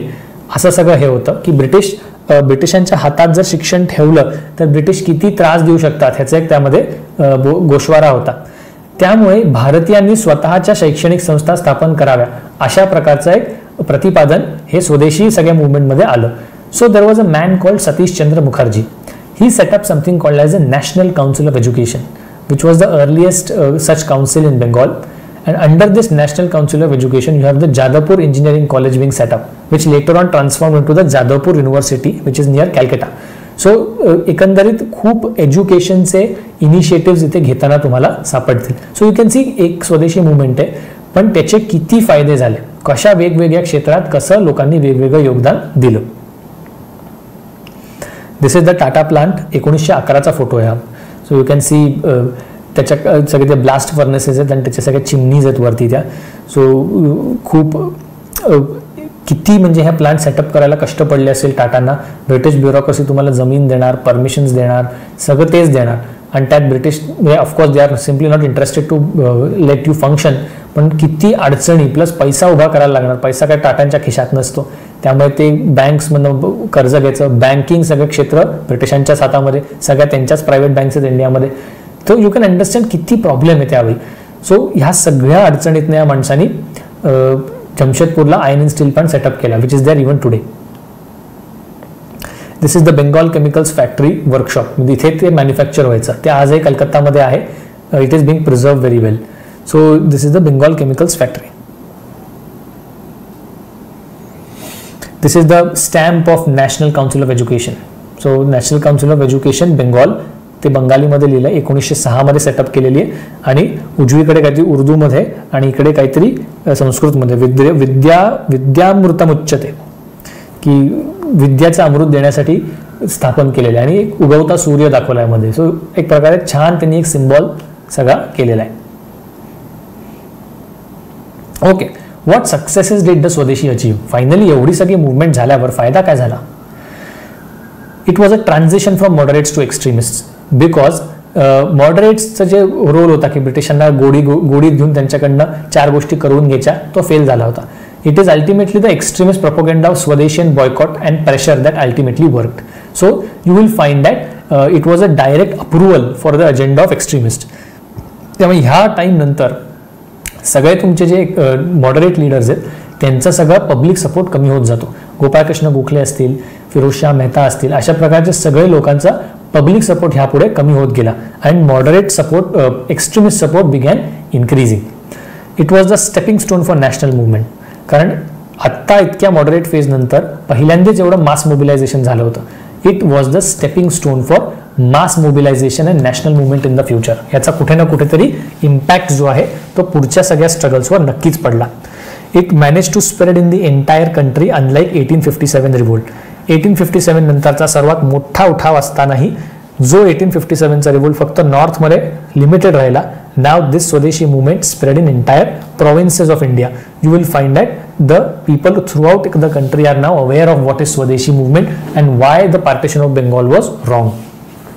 You will find that it introduced many creative ways of mobilizing people. So स्वदेशी बांधव समिती आपण बघितली, जत्रा आणि फेस्टिवल्स, भजन, अशा सगळ्या कामाने लोकांना मोबिलाइज करायचं आणि तिथे त्यांचं प्रबोधन करायचं, अशा एक प्रकारचं सगळं मोडस ऑपरंडा ह्या लोकांनी वापरला, which was totally new for India. ह्याच्या आधी असं एवढं अशा प्रकारचं मोबिलायझेशन कधीच झालं नव्हतं. नंतरच्या गांधीयन मुवमेंट जर तुम्ही बघितल्या ना तर त्यांनी सुद्धा ह्या अशाच प्रकारच्या मोबिलायझेशनवर बोरो केलेलं आहे. गावोगावी जायचं, सभा भरवायची, काहीतरी जत्रा असेल तर तिथे लोक ऑलरेडी असतात, भजन कीर्तनाचा कार्यक्रम ठेवायचा, लोक येतात आणि मग तिथे त्यांना सांगायचं, अशा सगळ्या प्रकारच्या गोष्टी गांधींच्या काळातही होत होत्या. तर त्याची सुरुवात जी आहे ती इकडनं झाली. Last point, it give fillip to Indian industries and education, जे आपण आता बघितलं. सो एक्झाममध्ये जर प्रश्न पडला what are the successes of Swadeshi, so these are the points on which you should be ideally writing the answer. Failures of Swadeshi, so critically analyze Swadeshi movement, असा प्रश्नाला हे पॉइंट्स येतात. It only reach masses to certain extent. Naturally Gandhian लेवल्सला जेवढं mass mobilisation झालं होतं तेवढं मास mobilisation naturally स्वदेशीमध्ये नाही झालं. इतकं पण ते पॉप्युलर नाही झालं जितकं गांधीयन मुवमेंट्स होत होत्या. The crackdown by administration weakened it. After 1857, for the first time, the administration now actually full-fledgedly cracked down on the entire thing. You will find that Bengal मध्ये इमर्जन्सी प्रेस ऍक्ट पास केला गेला, Indian press act of 1908 आणि असे, आणि भरपूर newspapers बंद केले गेले. सो जुगांतर, वंदे मातरम असे वेगवेगळे न्यूजपेपर्स चालायचे, त्यांना बंद केलं. कित्येक लोकांना अरेस्ट केलं, जेलमध्ये टाकलं. सो अशा प्रकारचे सगळे ॲक्शन ब्रिटिशांनी घेतल्या. ज्या लोकांनी स्टुडंट्स होते, कॉलेजमध्ये आले नाही किंवा ॲडमिनिस्ट्रेटर्स होते, कोर्टमध्ये किंवा सरकारी ऑफिसमध्ये गेले नाही, बॉयकॉट केला, त्यांना परत घेतलं नाही, त्यांना काढून टाकलं. सो अशा प्रकारच्या ॲक्शन्समुळे लोकांमधलं मनोबल जे आहे ते खस्ता करायचा प्रयत्न ब्रिटिशांनी केला. ह्यावर एक सर्वात मोठा प्रॉब्लेम असा झाला की 1907 मध्ये, just 2 years after the swadeshi movement, the Congress split.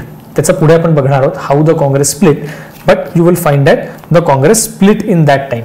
And in this time it weakened the entire national struggle to a very large extent. Plus the organization was ineffective. There was no standard way of carrying the struggle. जसं गांधीजींनी clear सांगितलं होतं की सत्याग्रह करायचं आपल्याला, तुम्ही हे करा, तुम्ही हे करा. अशा प्रकारे कुठल्याच अजेंड्याशिवाय गेल्याने, कुठल्याही मोडस ऑपरेंडाशिवाय गेल्याने लोकांना तुम्ही मोबिलाइज तर केलं, पण प्रत्यक्षात काय करायचं स्ट्रीटवर येऊन ह्याच्यावर एकदम क्लॅरिटी नव्हती. सो थोडंसं कन्फ्युजन पण झालं. So these are the drawbacks of the swadeshi movement. So plus and negative swadeshi दोन्ही आपण बघितले. The struggle limited itself to boycotting the British goods and it was not extended to a general boycott. सुरुवातच मुळात फक्त cotton textiles boycott करायची झाली होती. त्यानंतर मात्र बाकीचं जनरल सगळ्याच गोष्टी बॉयकॉट करा हा अजेंडा फार नंतर आला आणि तोही एक्स्ट्रीमिस्टनी आणला, त्याच्यात झोल झाला. कम्युनलायझेशन ड्यू टू हिंदू सिम्बॉलिझम. गंगेमध्ये हे करायचं, राख्या बांधायच्या, वंदे मातरम म्हणायचं, भारताला माता म्हणायचं. This things did not go down well with the Muslims and it led to a little bit of communalization of the entire event. स्वदेशीचं तर तुम्ही म्हणलं की घ्या, पण अहो किती दिवस स्वदेशी घेणार? शेवटी स्वदेशी प्रोडक्ट्स कॉस्टली आहेत, दे are not of that quality like the British. So ते घेऊन उपयोग काय? सो बऱ्याच वेळेला पहिले काही लोकांनी एकदम कौतुकाने स्वदेशी घेतलं, नंतर मात्र ते बंद पडलं आणि परत they started to buy the British goods. And of course ब्रिटिशांच्या बाजूला आता लक्षात आलं की मॉडरेट्सला अजून थोडंसं शांत करणं गरजेचं आहे. So they tried to bring in the second wave of constitutional reforms after 1892 Councils Act. They now brought something called as the Government of India Act 1909, and this act essentially ensured that new constitutional reforms are brought in India. And to placate the Bengalis, they also took back this partition of Bengal province in 1911.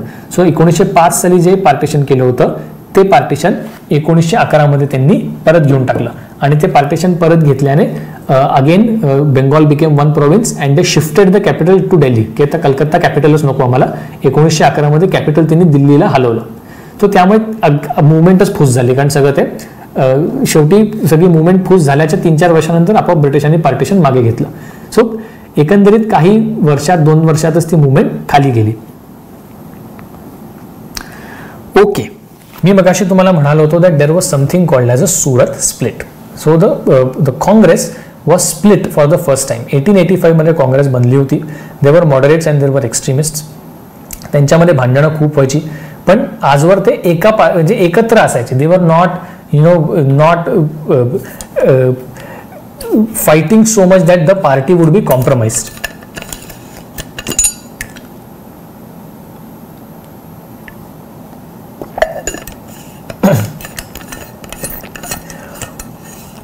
पण swadeshi movement चालू झाल्यावर खऱ्या अर्थाने भांडणं चालू झाली. काय झालं? मग moderates wanted this boycott to be there only in Bengal and only for British goods. Extremists on the other hand were of the view that this boycott should be spread to all aspects of British administration and we should take this movement nationally. नुसतं बंगालपर्यंत मर्यादित न ठेवता ही सगळी movement भारतभर पसरली पाहिजे असं एक्स्ट्रीमिस्टचं म्हणणं होतं. हे वाद पहिल्यांदा 1905 मध्ये डिसेंबरला बनारसमध्ये काँग्रेसचं सेशन झालं होतं. The head was Gopalkrishna Gokhale, a moderate. आणि तिथे एक्स्ट्रीमिस्टनी हा मुद्दा मांडला की हे कुठल्या प्रकारे तुम्ही फक्त बंगालपुरती आणि फक्त ब्रिटिश कॉटन क्लोज पुरती तुम्ही बॉयकॉट ठेवताय. It should be extended through the country and for all aspects. आणि त्याच्यामुळे प्रॉब्लेम झाला आणि 1905चं session went a stalemate because only a resolution condemning Curzon's policies was passed. स्वदेशी करायची का नाही करायची ह्याच्यावर एकदम निर्णय तिथे नाही होऊ शकला. पण 1906ला कलकत्त्याला सेशन झालं. दादाभाई नौरोजींना बोलवलं गेलं. युकेवरनं ते आले होते. Dadabhai Naoroji came to head the Congress session. परत एकदा हा मुद्दा आला की काय करायचं. And for the first time Dadabhai Naoroji actually threw his weight behind the extremists. He said the extremist agenda is correct. We should spread this movement throughout the country and the boycott should be extended to all aspects of British administration. आणि त्यामुळे for the first time Swaraj और self government ह्याच्यासाठीचं एक resolution pass केलं गेलं. So now the Congress is slowly started to talk of Swaraj. कारण टिळकांचं स्वराज हे आधीपासूनच म्हणतच होते ते, त्याला आता एक एन्डॉर्समेंट मिळाली आणि त्याच्यामुळे मॉडरेट्स फार भडकले. त्यांचं म्हणणं होतं की ब्रिटनमध्ये ऑलरेडी चर्चा चालू आहे की कसं नवीन कॉन्स्टिट्युशनल रिफॉर्म्स इंडियामध्ये आणावे, कारण ते 1909च्या ॲक्टमध्ये आले. तर त्याच्यासाठी आत्ता ब्रिटिशांना तुम्ही जर नाराज केलं तर ते रिफॉर्म्स आपल्याला देणार नाहीत, अशी एक भीती मॉडरेट्सला होती. While the extremist were extremely excited to take this movement throughout the country and mass mobilization करायचं. This is the photo of various extremist. So तुम्हाला टिळक बसलेले दिसतील राईट सेंटरमध्ये टुवर्ड्स द राईट. लेफ्टला जे बसले ते ऑरोबिंदो आहेत आणि बाकी सगळे एक्स्ट्रीमिस्ट लीडर्स आहेत ते सगळे. सो ह्यांचं सगळ्यांचं म्हणणं पडलं की मास मोबिलायझेशन करायचं. This led to tensions. Extremist felt that moderates are a drag on the national movement, कारण प्रत्येक गोष्टीला नाही नाही म्हणतात. And moderates felt that extremist are too extreme आणि त्याच्यामुळे कॉन्स्टिट्युशनल एफर्ट्स जे आहेत ते ब्रिटिश करणार नाहीत आपल्यासाठी. तर अशा सगळ्या हेतूमुळे भांडण झालं. This fight was now going to be taken to the next level in 1907. आता 1907 मध्ये काँग्रेसचं डिसेंबरमध्ये सेशन घ्यायचं होतं. द सेशन होतं प्लॅन नागपूरमध्ये. आता प्रॉब्लेम असा होता की एक्स्ट्रीमिस्ट सगळे लोक होते ते म्हणत होते की टिळकांना त्या सेशनचं हेड बनवा. Tilak should be the president of that Congress session. पण नागपूरमध्ये होतं त्यामुळे ते शक्य होतं, कारण रूल काँग्रेसचा असा होता की ज्या प्रोव्हिन्समध्ये ते सेशन होईल त्या प्रोव्हिन्सचा माणूस त्याचा प्रेसिडेंट नाही होऊ शकत. So Nagpur was in central province, it was not in Bombay province. Tilak was in Bombay province. So Tilak could become the president of Congress if the session was in Nagpur. So treacherously the moderates shifted the session to Surat. Now Surat is in Bombay province. So Tilak cannot be the president. Tilakanna presidency द्यायची नाही म्हणून सुरतमध्ये shift करण्यात आलं. And a moderate person, Rash Bihari Ghosh, was made the president. Tilak was extremely angry, of course. So Tilak and his supporters created a ruckus in the Congress session. Congress session 1907 सुरतमध्ये भांडणं झाली आणि भरपूर आरडाओरडा झाला, खुर्च्या fake झाले, सगळा प्रकार झाला. And finally the extremist Tilak and all the other people were thrown out of Congress. And you will find that the Congress split into moderates and एक्स्ट्रीमिस्ट्स.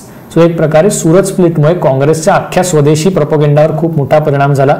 आणि त्यानंतर एकंदरीत जोवर टिळकांना परत घेतलं गेलं नाही 1916 मध्ये, तोवर काँग्रेस ऍक्टिव्हिटी एकंदरीत देशामध्ये खूपच डल झाली, because the Congress is now split. So अशा प्रकारचा एक स्प्लिट हा काँग्रेसमध्ये झाला. This is the place where the Surat session was held. हा एक बंगला आहे आणि त्याच्यात ते सुरत सेशन झालं होतं. This is the photo of Tilak. तुम्हाला ते टेबलावर उभे आहेत, टेबलावर हात ठेवून उभे आहेत हे टिळक दिसतील. आणि त्या सेशनमध्ये Tilak is making a fiery speech. असा एक प्रकारचं सगळं फोटो तो त्यावेळी काढला गेला. The British were naturally waiting for this to happen. So when the Congress was split, the British started suppressing the extremists. की आता moderates चा कंट्रोल आहे काँग्रेसवर, एक्स्ट्रीमिस्टला बाहेर काढलं. This is the right time to kick out the extremists. So what they did was in 1908 they again filed a sedition case against Lokmanya Tilak. 1908 मध्ये टिळकांवर केस झाली. ती केस सक्सेसफुल झाली की Tilak was punished for 6 years. 1914 पर्यंत 6 वर्ष टिळकांना म्यानमारमध्ये मंडले नावाचं ठिकाण जिथे ब्रिटिशांनी प्रिझन बांधलं होतं, मंडलेला ब्रिटिशांनी पाठवून दिलं त्याला की टिळकांना तिथे 6 वर्ष द्यायचं. आणि एकंदरीत Aurobindo Ghosh retired, Bipinchandra Pal went to foreign.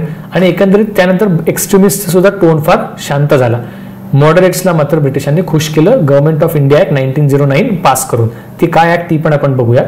But overall you will find that the British are now very much thinking of suppressing the extremists and pleasing the moderates. You will find that press मध्ये खूप नुकसान झालं होतं, भारतीयांना खूप अवेअरनेस झाला होता. तो अवेअरनेस कमी करावा म्हणून त्यांनी Indian press act of 1910 pass केली आणि सेडिशियस मीटिंग्स ऍक्ट ऑफ 1907. आणि ह्यामुळे त्यांनी काँग्रेसच्या होणाऱ्या सगळ्या बैठकांवर बंदी घातली आणि त्यामुळे प्रॉसिक्युशन बरंच झालं. कित्येक न्यूजपेपर त्यांनी बंद पाडले. तर एकंदरीत सुरत स्प्लिट नंतर 1907 नंतर 1914 पर्यंत, because that was the start of the first world war, त्यानंतर हळूहळू परत ऍक्टिव्हिटी चालू झाली इंडियामध्ये. हे सगळे जे मधले 6-7 वर्ष आहेत ते नॅशनल मुवमेंटमध्ये they are dark years, because there was hardly anything happening in this times. Tilak was in prison and rest extreme leaders were calm down.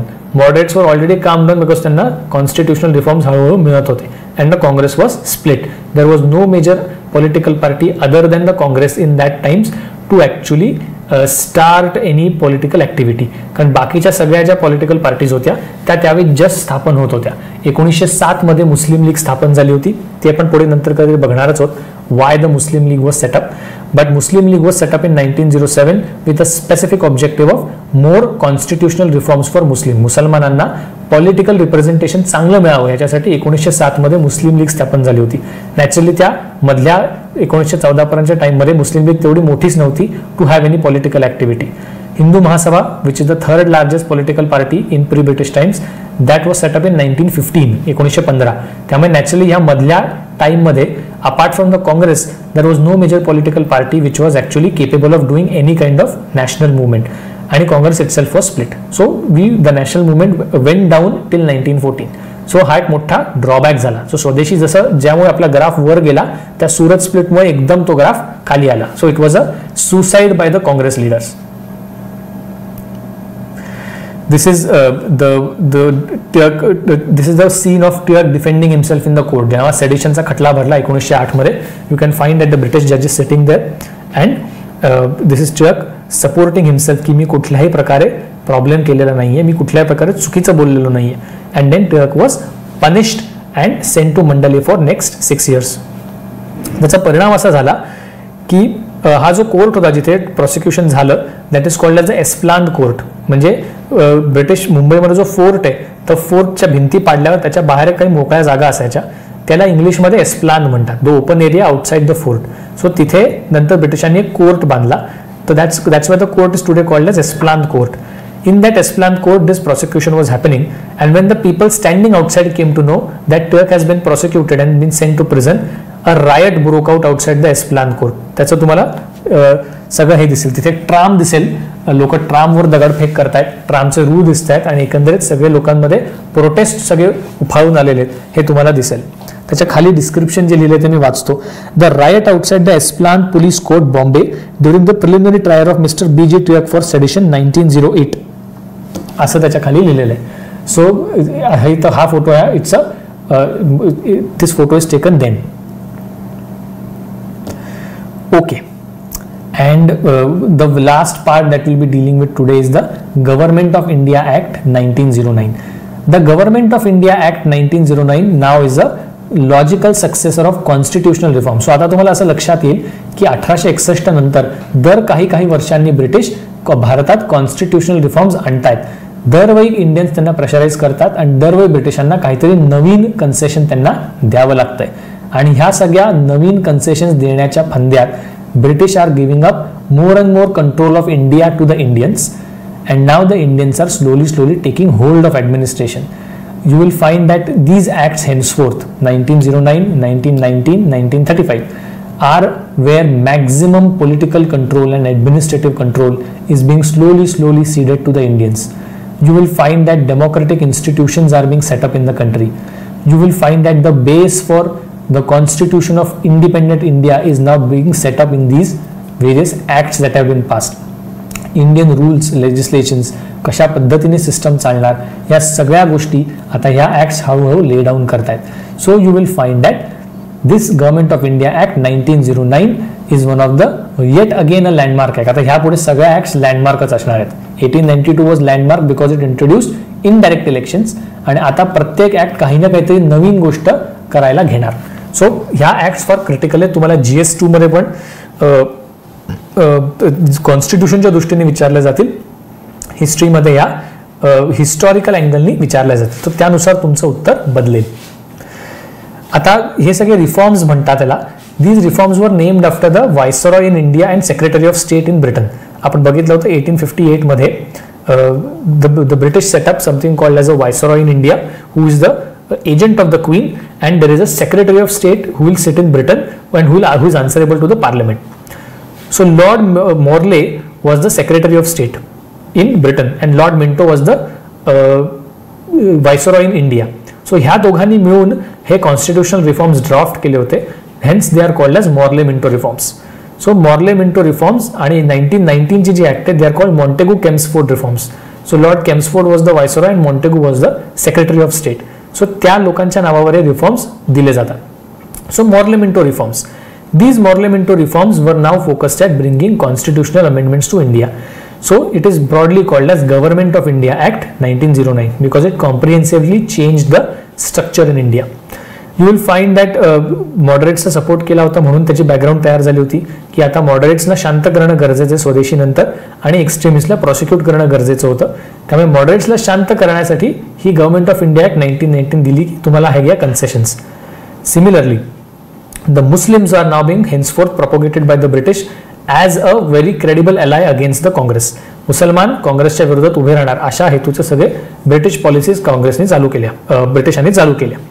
So what happened was that in 1906 in Shimla, Lord Minto was there in Shimla. That was a summer capital of India. So summer झाला की शिमला थंड आहे तर capital city Calcutta इकडनं सगळं शिमल्याला shift व्हायची. So शिमल्यात लॉर्ड मिंटो बसले होते. तिथे there are some Muslims who came up headed by Aga Khan, जे पुण्यातला आगा खान पॅलेस आहे ते आगा खान, अँड नवाब सलीमुल्ला ऑफ ढाका, ढाक्याचा नवाब आणि आगा खान आणि काही डेलिगेशन लॉर्ड मिंटोला जाऊन भेटले. त्यांचं असं म्हणणं पडलं की मुसलमानांना तुम्ही ॲडमिनिस्ट्रेशनमध्ये जास्त जवळ केलं पाहिजे. Muslims are oppressed because they are in minority. Congress is a party of Hindus and hence we want more concessions from the British in political structures. We want better political representation. असं एक सिमला डेप्युटेशन 1906 मध्ये तुम्हाला लॉर्ड मिंटोला जाऊन भेटलेलं सापडेल.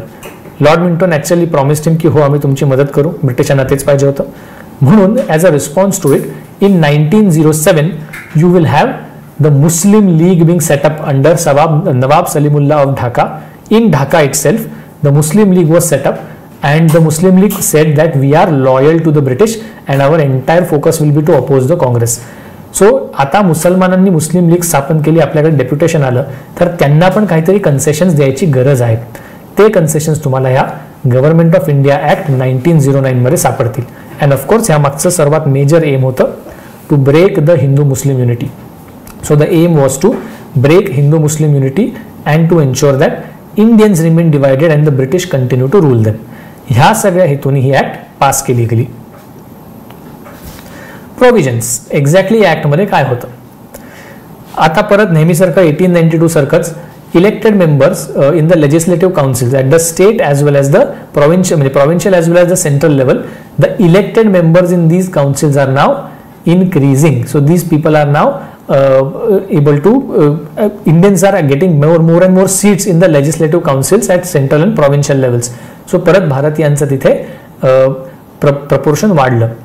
But the most important event that this Government of India Act 1909 said was that at the provincial level till 1892 there was official majority.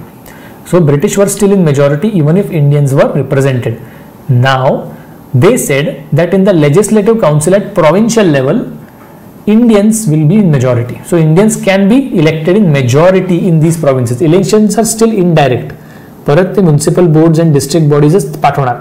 But Indians can now be in majority in the provincial assemblies. This is again a major thing. आता ब्रिटिशांचा provinces वरचा control हळूहळू कमी होणार. So again we are going one step ahead. नंतर इंडियनची of course demand असणार की provincial लेवलला नुसतं लेजिस्लेटिव्ह असेंब्लीला काय, आम्हाला एक्झिक्युटिव्हमध्ये पण जागा पाहिजे. ती नंतरच्या डिमांड झाल्या. पण प्रायमरी डिमांड जी होती ती होती प्रोव्हिन्शियल असेंब्लीजमध्ये इंडियन्सला जागा वाढल्या पाहिजे. तर ब्रिटिश म्हणाले तुमचीच मेजॉरिटी आता. The most destructive announcement of this act is that this act ensured separate electorates for Muslims. And this is the most disturbing thing, the second most important event leading to the partition of India. You will find that separate electorates are guaranteed for the Muslims. म्हणजे काय की काही seats हे फक्त मुसलमानच represent करू शकतात आणि त्यांना वरती पाठवणारे जे वोट करणारी लोक आहेत ती सुद्धा मुसलमानच असणार. So it's a separate electorate आणि रिझर्व केली त्यांनी सीट त्यांच्यासाठी. हे सेपरेट इलेक्टोरेट्स आहेत. So now Muslims will get dedicated political representation in the provincial and the central councils. You will find that similar such separate electorates were kept for British capitalists and Indian landlords. So एकंदरीत ह्यांना एक separate electorate ठेवलं गेलं होतं. But the Muslimsला separate electorate देणं proved to be the worst thing in dividing the Hindus and Muslims. You will find that the Muslims in the lower district boards who were capable of voting for them, त्यांचं सुद्धा income qualification कमी केलं गेलं. So that more and more Muslims will be eligible in those bodies to vote for these people, their own people. Plus power to pass resolutions was granted, supplementary question विचारणं grant केलं होतं आणि बजेटचा काही part vote करायला allow केलं होतं. So आता थोडे अजून कन्सेशन त्यांनी द्यायला सुरुवात केलेली. And one more important announcement was की आत्तापर्यंत फक्त लेजिस्लेटिव्ह काउन्सिलमध्ये इंडियन्सला जागा होती. For the first time central legislative काउन्सिलमध्ये एक एक्झिक्युटिव्ह मेंबर घ्यायचं व्हायसरॉयनी मान्य केलं. One Indian now got entry into the executive council of viceroy, म्हणजे त्यांच्या हातात कुठलं तरी मंत्रीपद येणार होतं. The first person in was Satyendra Sinha. Satyendra Sinha was the first Indian to actually enter the executive council of the viceroy. So तुम्ही बघा किती पहिल्या कित्येक गोष्टी आहेत ज्या पहिल्यांदा होत आहेत. Non official majority at provincial level, separate electorates for Muslims, Indians enter executive council of the viceroy, ह्या काही गोष्टी आहेत ज्या पहिल्यांदा या ॲक्टमध्ये आल्या. So naturally this act is a very very landmark act. लेफ्टला लॉर्ड मॉर्ले, राईट साईडला लॉर्ड मिंटो. एकदम असे विचित्रच फोटो आहे त्यांचे, म्हणजे राईट साईडच्या माणसाची मिशी बिशी तर इतकी मजेशीर आहे आणि लेफ्ट साईडचा माणूस एकदम शांत, काम अँड प्लेझंट एक्सप्रेशन्स आहेत, पण चेहऱ्यावरनं डॅम्बिस दिसतात दोघे. डोळे बघा सगळ्यांचे. Criticism, and this is where the entire problem starts. You will find that in the criticism part of it, Lord Morley himself actually on separate electorate said, we are sowing dragon's teeth and the harvest is going to be bitter. किती म्हणजे दूरदर्शी म्हणावा माणूस की हा स्वतः म्हणतोय की आम्ही जे करतोय ना सेपरेट इलेक्टोरेट्स द्यायचं काम, हे काय बरोबर नाहीये. The harvest is going to be bitter. आणि तेच झालं. या माणसाचं म्हणणं खरं ठरलं. सेपरेट इलेक्टोरेट म्हणता म्हणता सेपरेट देश द्यायची वेळ कधी आली आपल्यालाच कळालं नाही. Within hardly next 40 years you will have India being partitioned. So this was a very very wise statement by Lord Morley that we are sowing dragon's teeth and the harvest is going to be very very bitter. त्याचा problem अजून एक criticism त्याचा असा झाला that this was done to confuse the nationalist. त्यांच्यात infighting टाकायचा पूर्णपणे plan होता आणि तसंच झालं.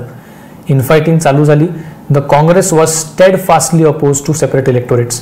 काँग्रेस म्हणाली आम्ही सेपरेट इलेक्टोरेट्सला मान्यता देणार नाही आणि आम्हाला बिलकुल पटलेलं नाहीये. Muslim League now began blaming the Congress saying that you are anti Hindu, anti Muslim and hence you are opposing it. So आणि within the Congress also the Muslims were confused की काय करायचं, काँग्रेसचा स्टँड मान्य करायचा का मुस्लिम लीगचा करायचा. So this led to a lot of division amongst the nationalist forces आणि खूप प्रॉब्लेम ह्या सगळ्यातनं त्यांच्यात निर्माण झाले. This set the ball rolling for partition. कारण आता ह्यापुढे मुसलमानांचा तुम्हाला नॅशनल मुवमेंटमध्ये सपोर्ट घ्यायचा असेल तर तुम्हाला त्यांना काहीतरी कन्सेशन्स द्यायला लागतील तरच ते सपोर्ट करणार. It's going to be a conditional support. अशा प्रकारचे चित्र तयार झालं लागलं. So the Congress was force to accept the separate electorates in 1916 under the Lucknow session, which we will see in the next lecture. The Congress also supported the Khilafat agenda of the Muslims. In return, they got support of Muslims for non-cooperation movement of 1920. आणि अशा सगळे पुढे एकंदरीत तुम्हाला जास्तीत जास्त concessions देत ultimately the last concession that was left to be given to them was a separate country. So this set the ball rolling for partition. सो एक प्रकारे खूप मोठी इव्हेंट ही झाली. यू विल फाइंड दॅट ह्या सेपरेट इलेक्टोरेट्समुळे बाकीची लोक पण सेपरेट इलेक्टोरेट्स मागायला लागली. सो 1919 आणि 1935च्या ॲक्ट्समध्ये बाकीच्या लोकांना पण सेपरेट इलेक्टोरेट्स गॅरंटी करायचा प्रयत्न ब्रिटिशांनी केला. So Sikh, Europeans, Anglo Indians या सगळ्यांना दिलं आणि विमेन अँड हरिजन यांना सुद्धा सेपरेट इलेक्टोरेट द्यायचा त्यांनी प्रयत्न केला. हरिजनांना ते देऊ शकले नाही. We will study what is called as the Poona pact of 1932 sign between Ambedkar and Gandhi. ते आपण पुढे बघू. बट एकंदरीत तुम्हाला सापडेल की या सगळ्यामुळे भरपूर गोष्टी अननेसेसरी गोष्टी आहेत त्या आल्या. Lord Morley was not prepared to grant any self government to India which was basically the main demand of Congress. काँग्रेसचं म्हणणं पडलं होतं की भले ब्रिटिश गेले नाही तरी आम्हाला within India we want self government, we want Indians ruling Indians. हे सुद्धा त्यांनी अलाव केलं नाही. सो ह्या ॲक्टमधनं काँग्रेसला जे पाहिजे होतं तेच त्यांना मिळालं नाही. So the Congress was also very very critical of the Morley Minto reforms and they rejected the reforms.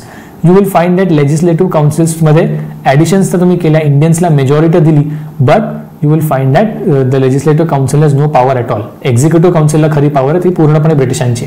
Legislative council is still an advisory body.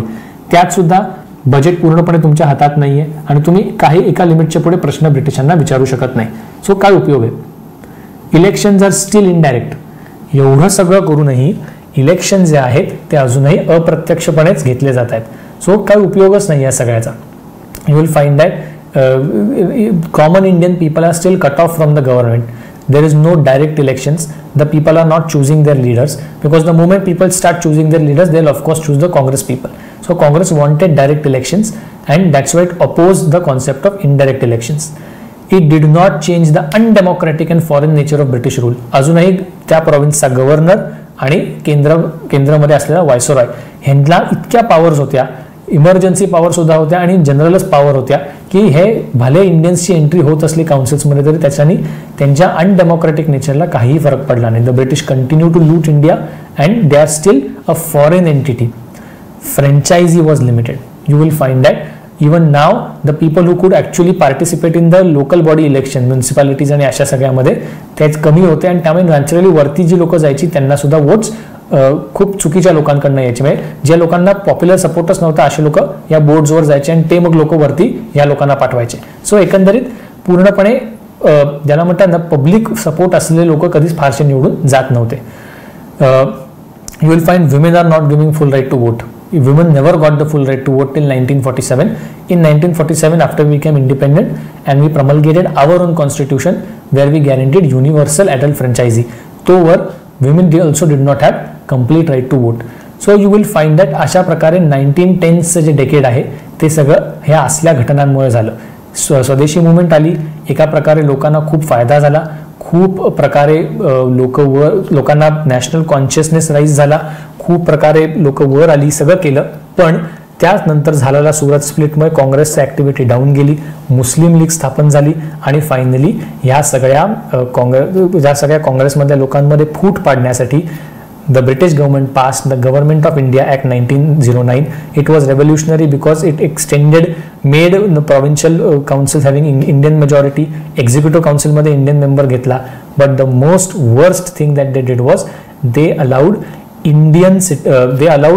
separate electorates for Muslims to be set up, and that set the ball rolling for partition.